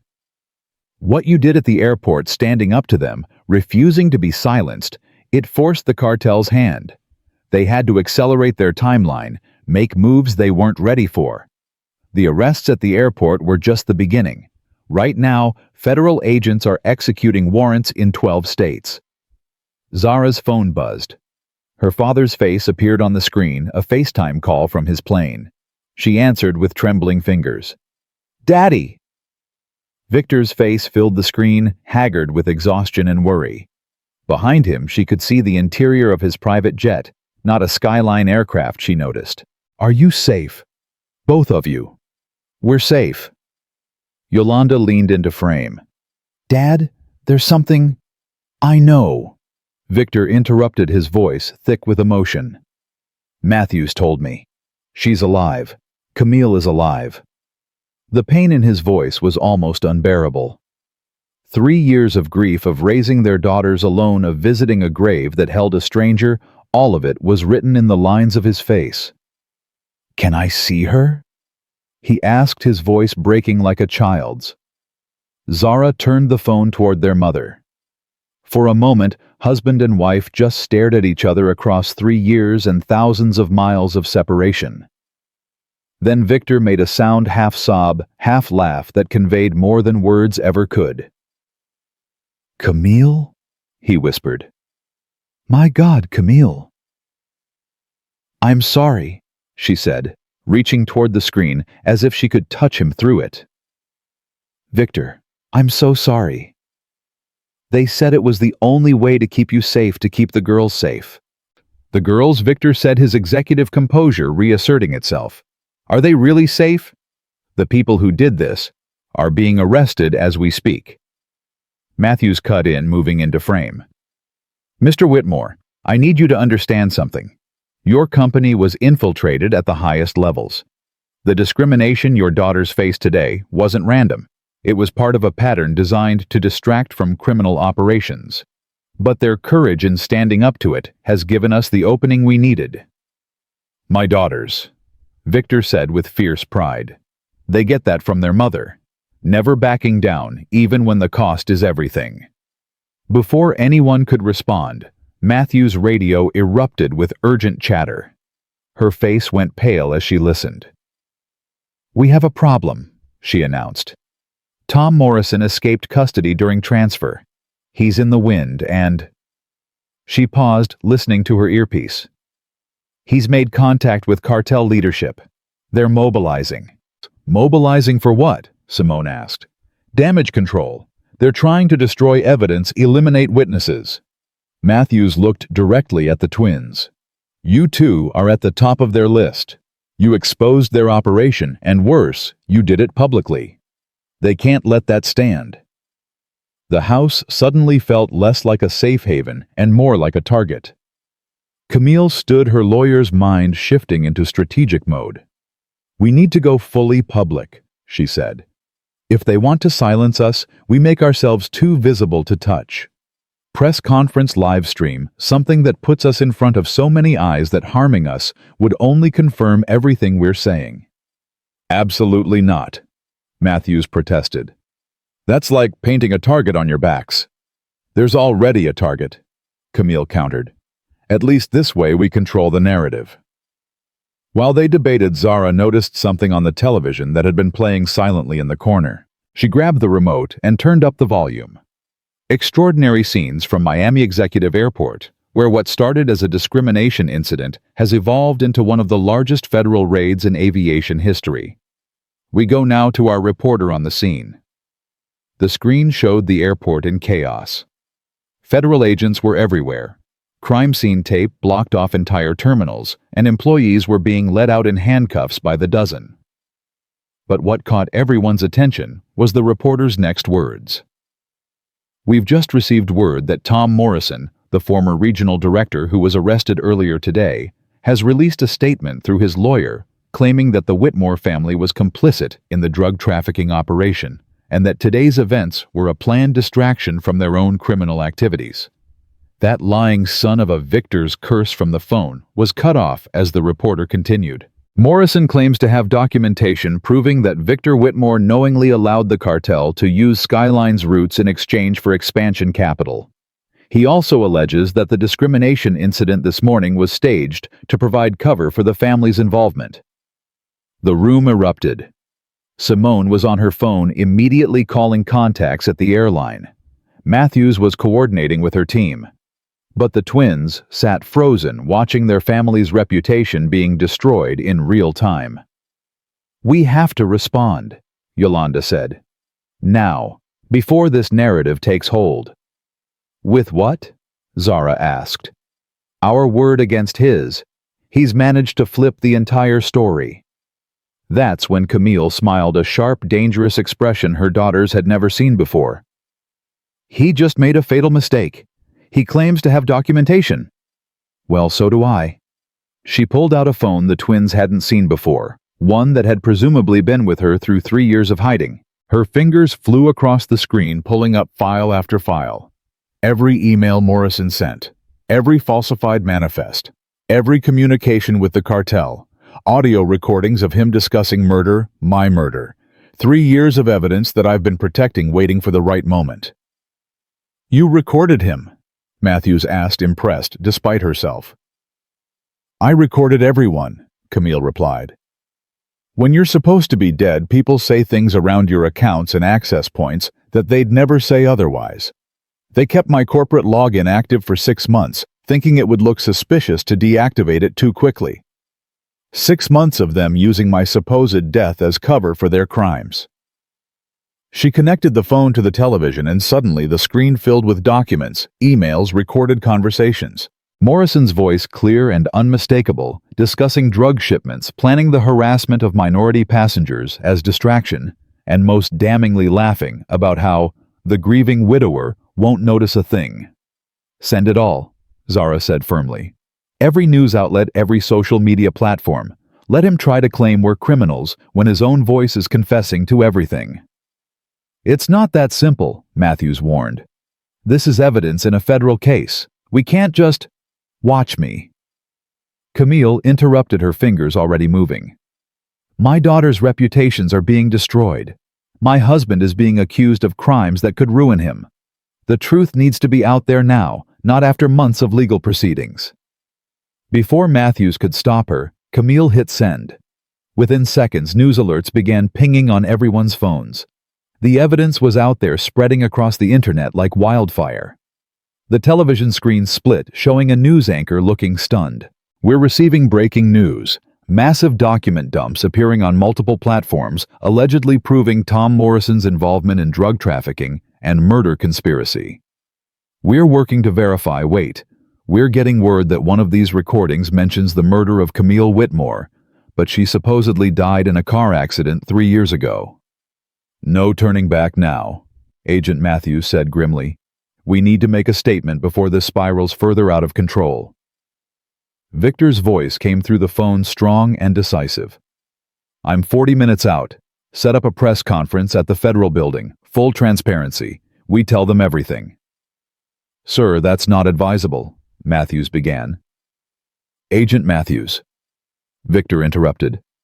"They tried to destroy my family. They used my company for drug trafficking. They discriminated against my daughters and countless others.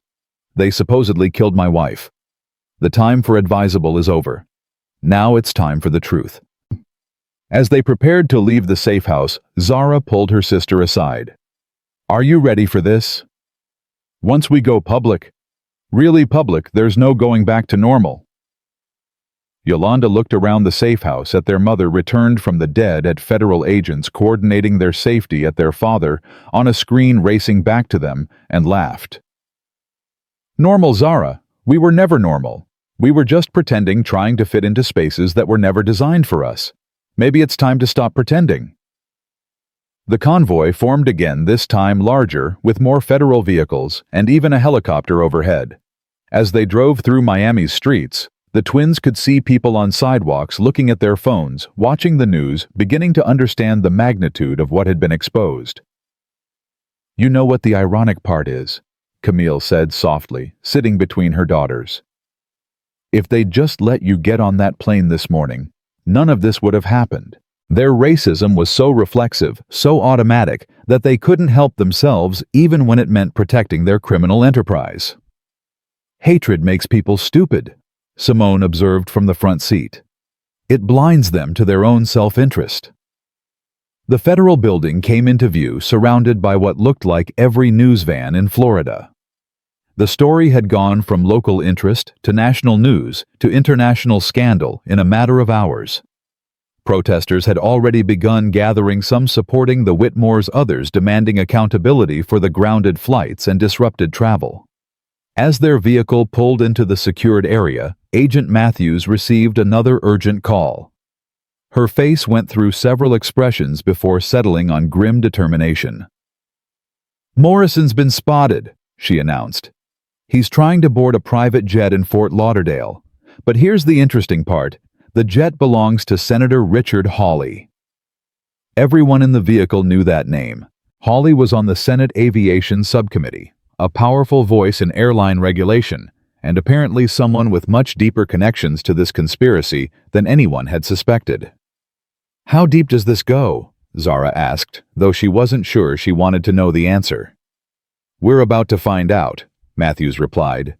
"Senator Hawley just announced he's coming to the press conference to address these baseless allegations against his friend Tom Morrison." The stakes had just escalated beyond anything they could have imagined. This wasn't just about discrimination or even drug trafficking anymore. This was about corruption at the highest levels of government, and the twins had inadvertently lit a fuse that was about to explode. As they entered the federal building through a secured entrance, avoiding the main press gathering, Zara's phone buzzed with a text from an unknown number. "You should have stayed quiet. Your mother learned that lesson. You're about to learn it too." She showed it to Agent Matthews, who immediately began tracing procedures, but Zara wasn't afraid anymore. They'd come too far, exposed too much to back down now. The press room was already packed when they arrived backstage. Through the curtain, they could see hundreds of journalists, cameras, and lights. The podium stood empty, waiting for someone to step up and tell the truth that had been hidden for so long. Victor burst through the door just then, still in his travel clothes, his face a mixture of exhaustion and determination. He went straight to Camille, pulling her into an embrace that conveyed 3 years of grief and love and confusion. The twins joined them, and for a moment, the Whitmore family stood together, broken, complicated, but united. "Ready?" Victor asked, looking at each of them. "No," Camille admitted. "But that's never stopped us before." As they prepared to walk onto that stage to face the cameras and questions and accusations, Yolanda grabbed Zara's hand. "Remember this morning," she whispered, "when our biggest worry was making a good impression at college interviews?" "Feels like a lifetime ago," Zara replied. "Maybe it was. Maybe those girls needed to go through this to become who we're supposed to be." Agent Matthews appeared beside them. "Senator Hawley just arrived. He's demanding to go first." "Let him," Victor said coldly. "Let him stand up there and lie. It'll make the truth that much more powerful." Through the curtain, they watched as Senator Richard Hawley took the stage. His silver hair perfectly styled, his suit immaculate, his face a mask of righteous indignation. He began speaking about witch hunts and false accusations about the Whitmore family's desperate attempt to distract from their own crimes. But even as he spoke, journalists' phones were lighting up with notifications. The evidence Camille had released was being verified, analyzed, and confirmed by independent sources. The senator's connection to Morrison, to the cartel, to years of covered-up crimes was becoming undeniable. "Ladies and gentlemen," Hawley continued, unaware that his world was crumbling in real time. I stand before you as a defender of truth and justice. That's when Camille Whitmore walked onto the stage. The room gasped collectively. Cameras swung toward her flashbulbs, creating a strobing effect. Hawley's mouth fell open, his carefully prepared lies dying on his lips. "Hello, Senator," Camille said calmly into the microphone. "I understand you've been telling people I'm dead. As you can see, reports of my death have been greatly exaggerated." The press room erupted. Journalists shouted questions, cameras pushed forward, and Senator Hawley stumbled backward, his face cycling through expressions of shock, fear, and finally rage. "This is impossible," he sputtered. "You're supposed to be dead," Camille finished. "Yes, that was the plan, wasn't it? Your friend Morrison was quite specific about that. Would you like to hear the recording of him discussing it with you? I believe your exact words were, 'Make sure there's nothing left to identify.'" She pulled out her phone, and Morrison's voice filled the room along with another voice that was unmistakably Senator Hawley's discussing murder as casually as a lunch order. Hawley lunged for the microphone, but federal agents were already moving. As they restrained him, he screamed, "This is entrapment! This is illegal! I have immunity!" "You have nothing," Agent Matthews said, stepping forward with handcuffs. "Senator Richard Hawley, you're under arrest for conspiracy to commit murder, drug trafficking, and violation of federal RICO statutes." As they dragged him away, still screaming about conspiracies and frame-ups, the Whitmore family took the stage together. The room fell silent, waiting. Victor spoke first, his voice steady and clear. "This morning, my daughters were denied their basic dignity because of the color of their skin. In standing up to that injustice, they exposed a criminal conspiracy that reaches the highest levels of business and government. I could not be prouder of them or more ashamed of what my company became in my absence." Zara stepped to the microphone next. "We didn't ask for any of this. We just wanted to be treated like human beings. But when that basic request was denied, we refused to accept it. And we discovered that discrimination isn't just morally wrong, it's often a cover for even greater crimes." Yolanda added, "Every person who's been profiled, detained, or humiliated deserves justice. Not just apologies, but real systemic change. What happened to us happens every day to people who don't have our resources or platform. That changes now." Finally, Camille spoke, her voice carrying the weight of 3 years of sacrifice. The cartel Morrison Hawley, they thought they could use racism as a tool, as a distraction from their crimes. They thought people would be so focused on maintaining discrimination that they wouldn't notice the drug trafficking, the money laundering, the murders. They were wrong. She looked directly at the cameras. "To everyone who's been told you don't belong, that you're not welcome, that you should accept injustice, quietly don't. Stand up, speak out, document everything.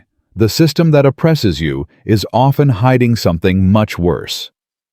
The questions came in a flood, but the family stood together, answering with truth and determination. Outside, they could hear sirens, more arrests being made, more truth being exposed. It would take months to unravel the full extent of the conspiracy. Dozens more would be arrested, including 3 more senators, multiple CEOs, and an entire network of cartel operatives who'd been using corporate racism as cover for international crime. But at that moment on that stage, the Whitmore family stood as proof that sometimes refusing to accept injustice could change everything. 2 teenagers trying to catch a flight had brought down an empire of corruption, reunited with their thought-dead mother, and exposed truths that powerful people had killed to keep hidden. 6 months had passed since the morning that changed everything, and Miami Executive Airport bore little resemblance to the place where 2 teenagers had been denied their dignity. The same terminal that had witnessed such ugliness now gleamed with a different kind of energy, its walls adorned with a powerful mural depicting the history of aviation through the lens of diversity, from Bessie Coleman, the first African-American woman to earn a pilot's license, to the Tuskegee Airmen, to modern pioneers breaking barriers in aerospace. Zara stood before that mural, now dressed not in the nervous navy blazer of 6 months ago, but in a sharp business suit that reflected her new role as the youngest board member in Skyline Aviation's history. Beside her, Yolanda adjusted the microphone for the assembled crowd: employees, passengers, journalists, and advocates who'd come to witness what many were calling the most dramatic corporate transformation in American history. 6 months ago, Zara began, her voice carrying the authority she'd found that fateful morning. My sister and I stood in this terminal and were told we didn't belong. Today we stand here to say that everyone belongs, and we've rebuilt this company to prove it. The crowd erupted in applause, but Zara raised her hand for quiet. There was more to say, harder truths to acknowledge. Change isn't just about firing the guilty and hiring the innocent, she continued. It's about examining every policy, every practice, every unconscious bias that allowed discrimination to flourish. It's about understanding that what happened here wasn't an aberration, it was the logical conclusion of systems designed to exclude. Victor Whitmore watched from the side of the stage, pride and something deeper, a kind of awe written across his face. His daughters had not just survived their ordeal, they'd transformed it into purpose. When Harvard and Yale had come calling after the news broke, offering them admission without interviews, both girls had deferred for a year. They had work to do first. The numbers tell one story. Yolanda took over, pulling up a presentation on the screen behind them. Skyline Aviation has hired 400 new employees from communities previously underrepresented in aviation. We've instituted blind hiring practices for all positions below C-suite. We've partnered with historically black colleges and universities to create the most comprehensive aviation internship program in the country. She clicked to the next slide, showing training footage. But numbers aren't enough. Every employee, from baggage handlers to pilots to executives, has undergone intensive anti-bias training. Not the checkbox kind that people sleep through, but immersive programs that force us to confront our prejudices. In the audience, Simone Bradford nodded approvingly. Her promotion to Chief Operating Officer had been one of Victor's first acts after the conspiracy was exposed, and she'd thrown herself into the transformation with the fervor of someone making up for lost time. Every policy now went through what employees had started calling the Simone test. Would this make her proud or ashamed to work here? We've also implemented the industry's first dignity violations response team, Zara continued. Any passenger or employee who experiences discrimination has immediate access to advocates with real power to address the situation. No more brushing complaints under the rug. No more "that's just how things are." A hand went up in the audience, a reporter from the Washington Post who'd been following the story since the beginning. Miss Whitmore, critics say, this is all window dressing, that you can't really change a culture this deeply embedded. How do you respond? Before Zara could answer, a voice came from the back of the crowd. May I? Everyone turned to see Eulalie Baptiste, the elderly woman who'd shared her story that first day, making her way forward. She moved with the same deliberate grace, but something had changed. She held her head higher, her voice stronger. I've been flying through this airport for 40 years, she said, accepting the microphone Yolanda offered. For 40 years, I accepted indignities as the price of existing in spaces that weren't made for me. Last week, I flew Skyline to visit my granddaughter. The gate agent looked me in the eye, smiled genuinely, and thanked me for choosing to fly with them. The security process was respectful and efficient. The flight crew treated me like what I am, a human being, deserving of dignity. She paused, looking directly at the reporter. You ask if culture can really change. I'm 73 years old, and last week was the first time I've ever felt truly welcome in an airport. That's not window dressing. That's transformation. The crowd applauded again, many wiping away tears. But the moment was interrupted by a commotion at the terminal entrance. Federal marshals were escorting someone in Tom Morrison, shackled and wearing a federal detention center jumpsuit, being brought to testify in one of the many ongoing trials.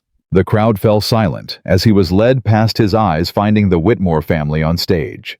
For a moment, time seemed to freeze. Then Morrison did something unexpected. He stopped, despite the marshal's attempts to keep him moving, and spoke. "I know you hate me," he said, his voice rough from months of legal battles. "You should. I became everything I once swore I'd never be. I told myself I was being smart strategic, but really I was just a coward who chose profit over people." He looked directly at the twins. "What you did standing up when it would have been easier to stay silent, that's what I should have done years ago. I'm sorry. I know it's not enough, but I'm sorry." Before anyone could respond, the marshals pulled him away, leaving a strange silence in his wake. It was Camille who broke it, stepping forward from where she'd been standing with Victor. "Apologies matter," she said, taking the microphone. "But actions matter more, Mr. Morrison will spend the next 20 years in federal prison for his crimes. Senator Hawley, 30 years. 17 other conspirators, various sentences. Justice has been served, but justice isn't just about punishment, it's about prevention." She gestured to the transformed terminal around them. "This is prevention. Every policy we've changed, every person we've hired, every passenger who's treated with dignity, that's prevention. We're not just saying racism is wrong. We're building systems that make it impossible." A young black girl, maybe 12 years old, raised her hand from the crowd. "Mrs. Whitmore, I want to be a pilot someday, but my mom says it's really hard for people like us. Is it going to be different now?" Camille's face softened as she stepped down from the stage and walked directly to the girl, kneeling to meet her at eye level. "What's your name, sweetheart?"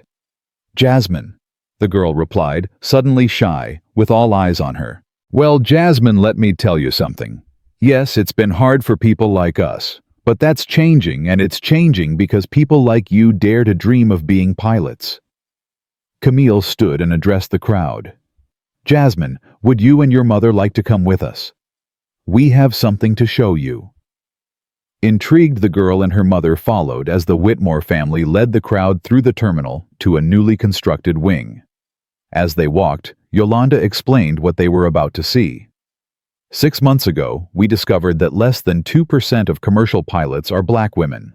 That's not because of lack of interest or ability, it's because of lack of access and opportunity. So we decided to do something about it. They arrived at a set of glass doors marked the Camille Whitmore Aviation Academy. Through the windows, state-of-the-art flight simulators were visible, along with classrooms where young people were studying aeronautics. The doors opened to reveal students of every background imaginable, all wearing flight suits with the Academy's logo. "Full scholarships," Victor explained to the stunned crowd. "From ground school through commercial pilot certification, housing materials, everything included. Our first class has 40 students. Next year, we'll have 100. Jasmine's eyes were wide as saucers as she watched students not much older than her operating flight simulators. Is this real?" "As real as dreams can be when you have the courage to pursue them," Zara told her. "Would you like to try the simulator?" As the young girl practically ran toward the machines, her mother started crying. "You don't understand," she said to Camille. "I've been saving for years just to pay for one flying lesson for her. I wanted her to know it was possible, even if I couldn't afford to make it happen." "It's possible," Camille assured her. "And when Jasmine's ready, there's a spot waiting for her here." The tour continued through the academy, where instructors deliberately recruited for their diversity as much as their expertise were training the next generation. One of them, Captain Sarah Chen, had been flying for 20 years and had her own story. "I was the only Asian woman in my flight school," she told the assembled crowd. "The isolation was almost unbearable. Here no one is isolated. Everyone belongs, and that belonging makes them better pilots. When you're not spending energy fighting to prove you deserve to be here, you can focus on excellence." As they returned to the main terminal, Agent Matthews was waiting for them. Her presence had become less frequent as the immediate danger passed and the conspirators were arrested, but she maintained contact with the family. "I thought you should know," she said quietly to the group. "We just arrested the last member of Morrison's network, a customs official in Colombia who was facilitating the drug shipments. It's over. Really over." "No," Victor corrected gently. "The conspiracy is over. But the work, The work is just beginning." He was right. The transformation of Skyline had inspired similar changes across the aviation industry. Other airlines, afraid of becoming the next scandal, had begun examining their own practices. The federal government had instituted new regulations requiring diversity reporting and anti-discrimination measures. What had started with 2 girls being denied a seat had become a movement. As the day's event wound down, the twins found themselves back where it all began, the check-in counter, where Marcus Chen had first questioned their documents. Marcus was long gone, but his replacement, a young Dominican woman named Sophia, recognized them immediately. Miss Whitmore," she said with genuine warmth. "I heard you're finally making those college visits next week." "We are," Yolanda confirmed. "Though somehow after everything college interviews seem a lot less intimidating." Sophia laughed. "I imagine so. After you've brought down a criminal conspiracy and transformed an entire industry, what's a few questions from admissions officers?"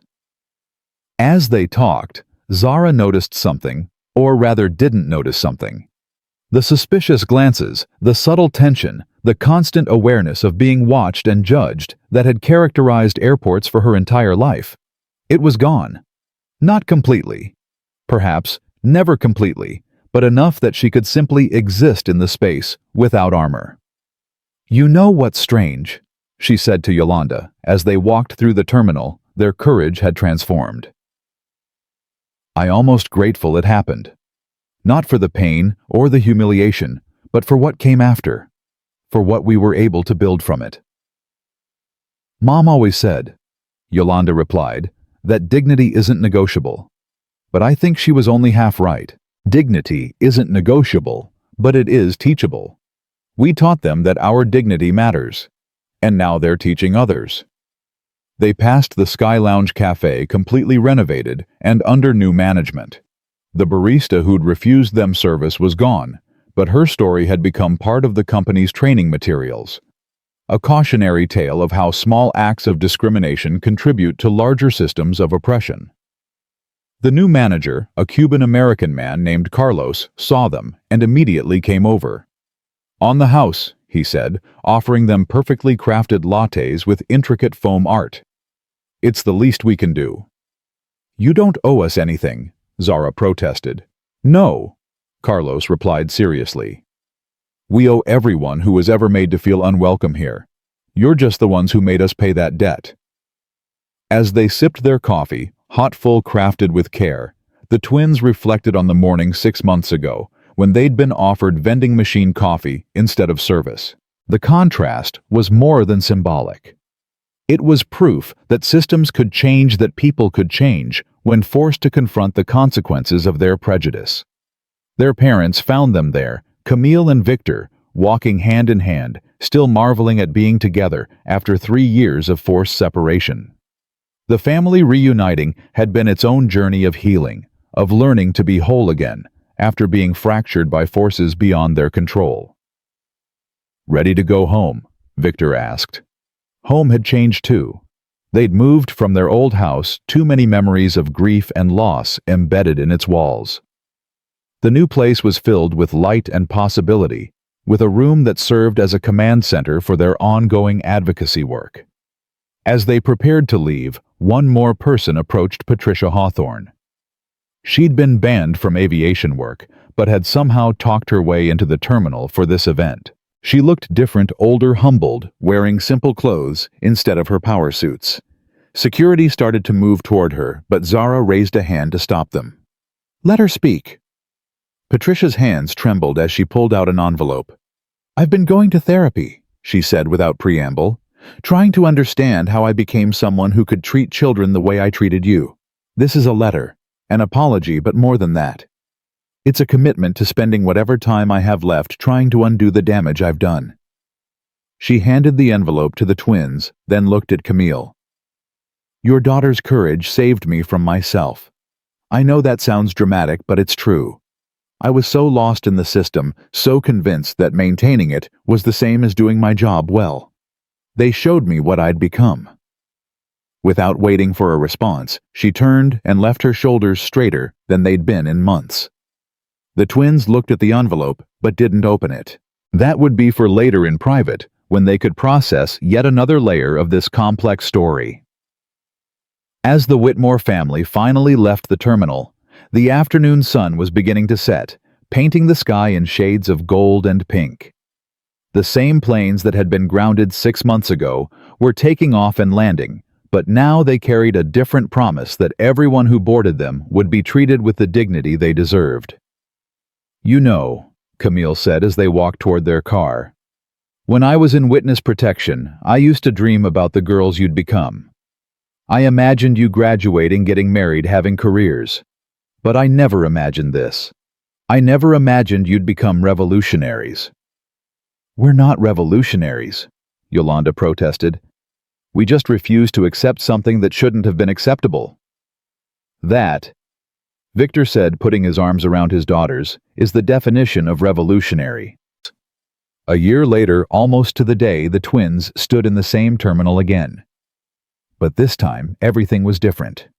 They wore caps and gowns, having just graduated from high school with honors, despite the chaos of their senior year. They were heading to Boston and New Haven, having been accepted to Harvard and Yale, not just because of their story, but because of what they'd done with it. The terminal was packed, but not with regular passengers.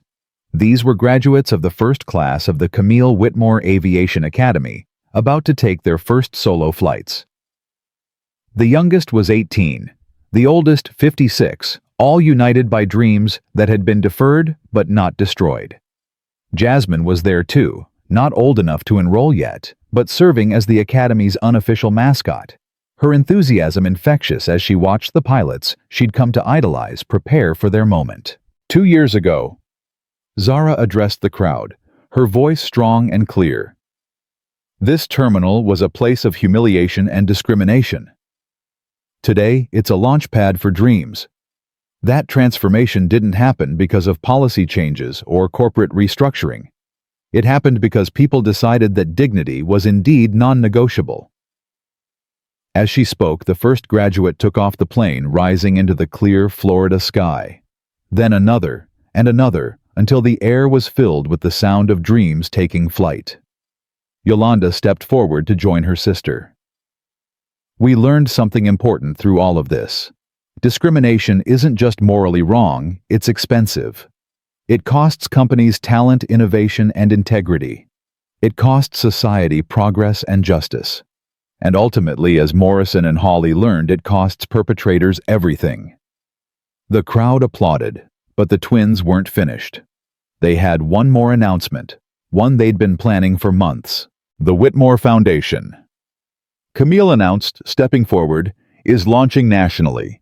Every major airport in America will have a dignity monitor, someone whose job is to ensure that no one experiences what our daughters experienced. We're funding legal support for discrimination victims' educational programs for aviation diversity. And yes, more academies like this one. But more than that, Victor added, we're creating a model for corporate responsibility. We're proving that companies can be both profitable and principled, that diversity isn't a burden, but a strength, that treating people with dignity is simply good business. As the family stood together, watching the planes circle the airport, in a celebratory formation, they knew that the journey that began with discrimination had led to something far greater than justice. It had led to transformation, not just of an airport or an airline, but of an entire industry's understanding of what was possible when dignity truly became non-negotiable. The last plane in the formation did a small roll, a flourish of joy and freedom. The pilot's voice crackled over the loudspeaker. "This is Captain Williams, graduate of the Camille Whitmore Aviation Academy. I'm a black woman flying a plane from an airport that once wouldn't have let me through its doors. This flight is for everyone who was ever told they didn't belong in the sky." As the sun set on Miami Executive Airport, the Whitmore family stood together, knowing that their morning of humiliation had become a catalyst for change that would ripple through generations. The twins had missed their original college interviews, but they'd found something more important: their purpose. And in the end, that morning when two black girls were banned from a private jet had become the morning that changed American aviation forever. Not through violence or hatred, but through the simple revolutionary act of refusing to accept injustice. The transformation was complete, but the work would continue. Every flight that took off carried with it the promise that dignity would soar higher than prejudice, that courage would fly farther than fear, and that two teenagers who simply wanted to be treated as human beings had taught an entire industry how to be human in return.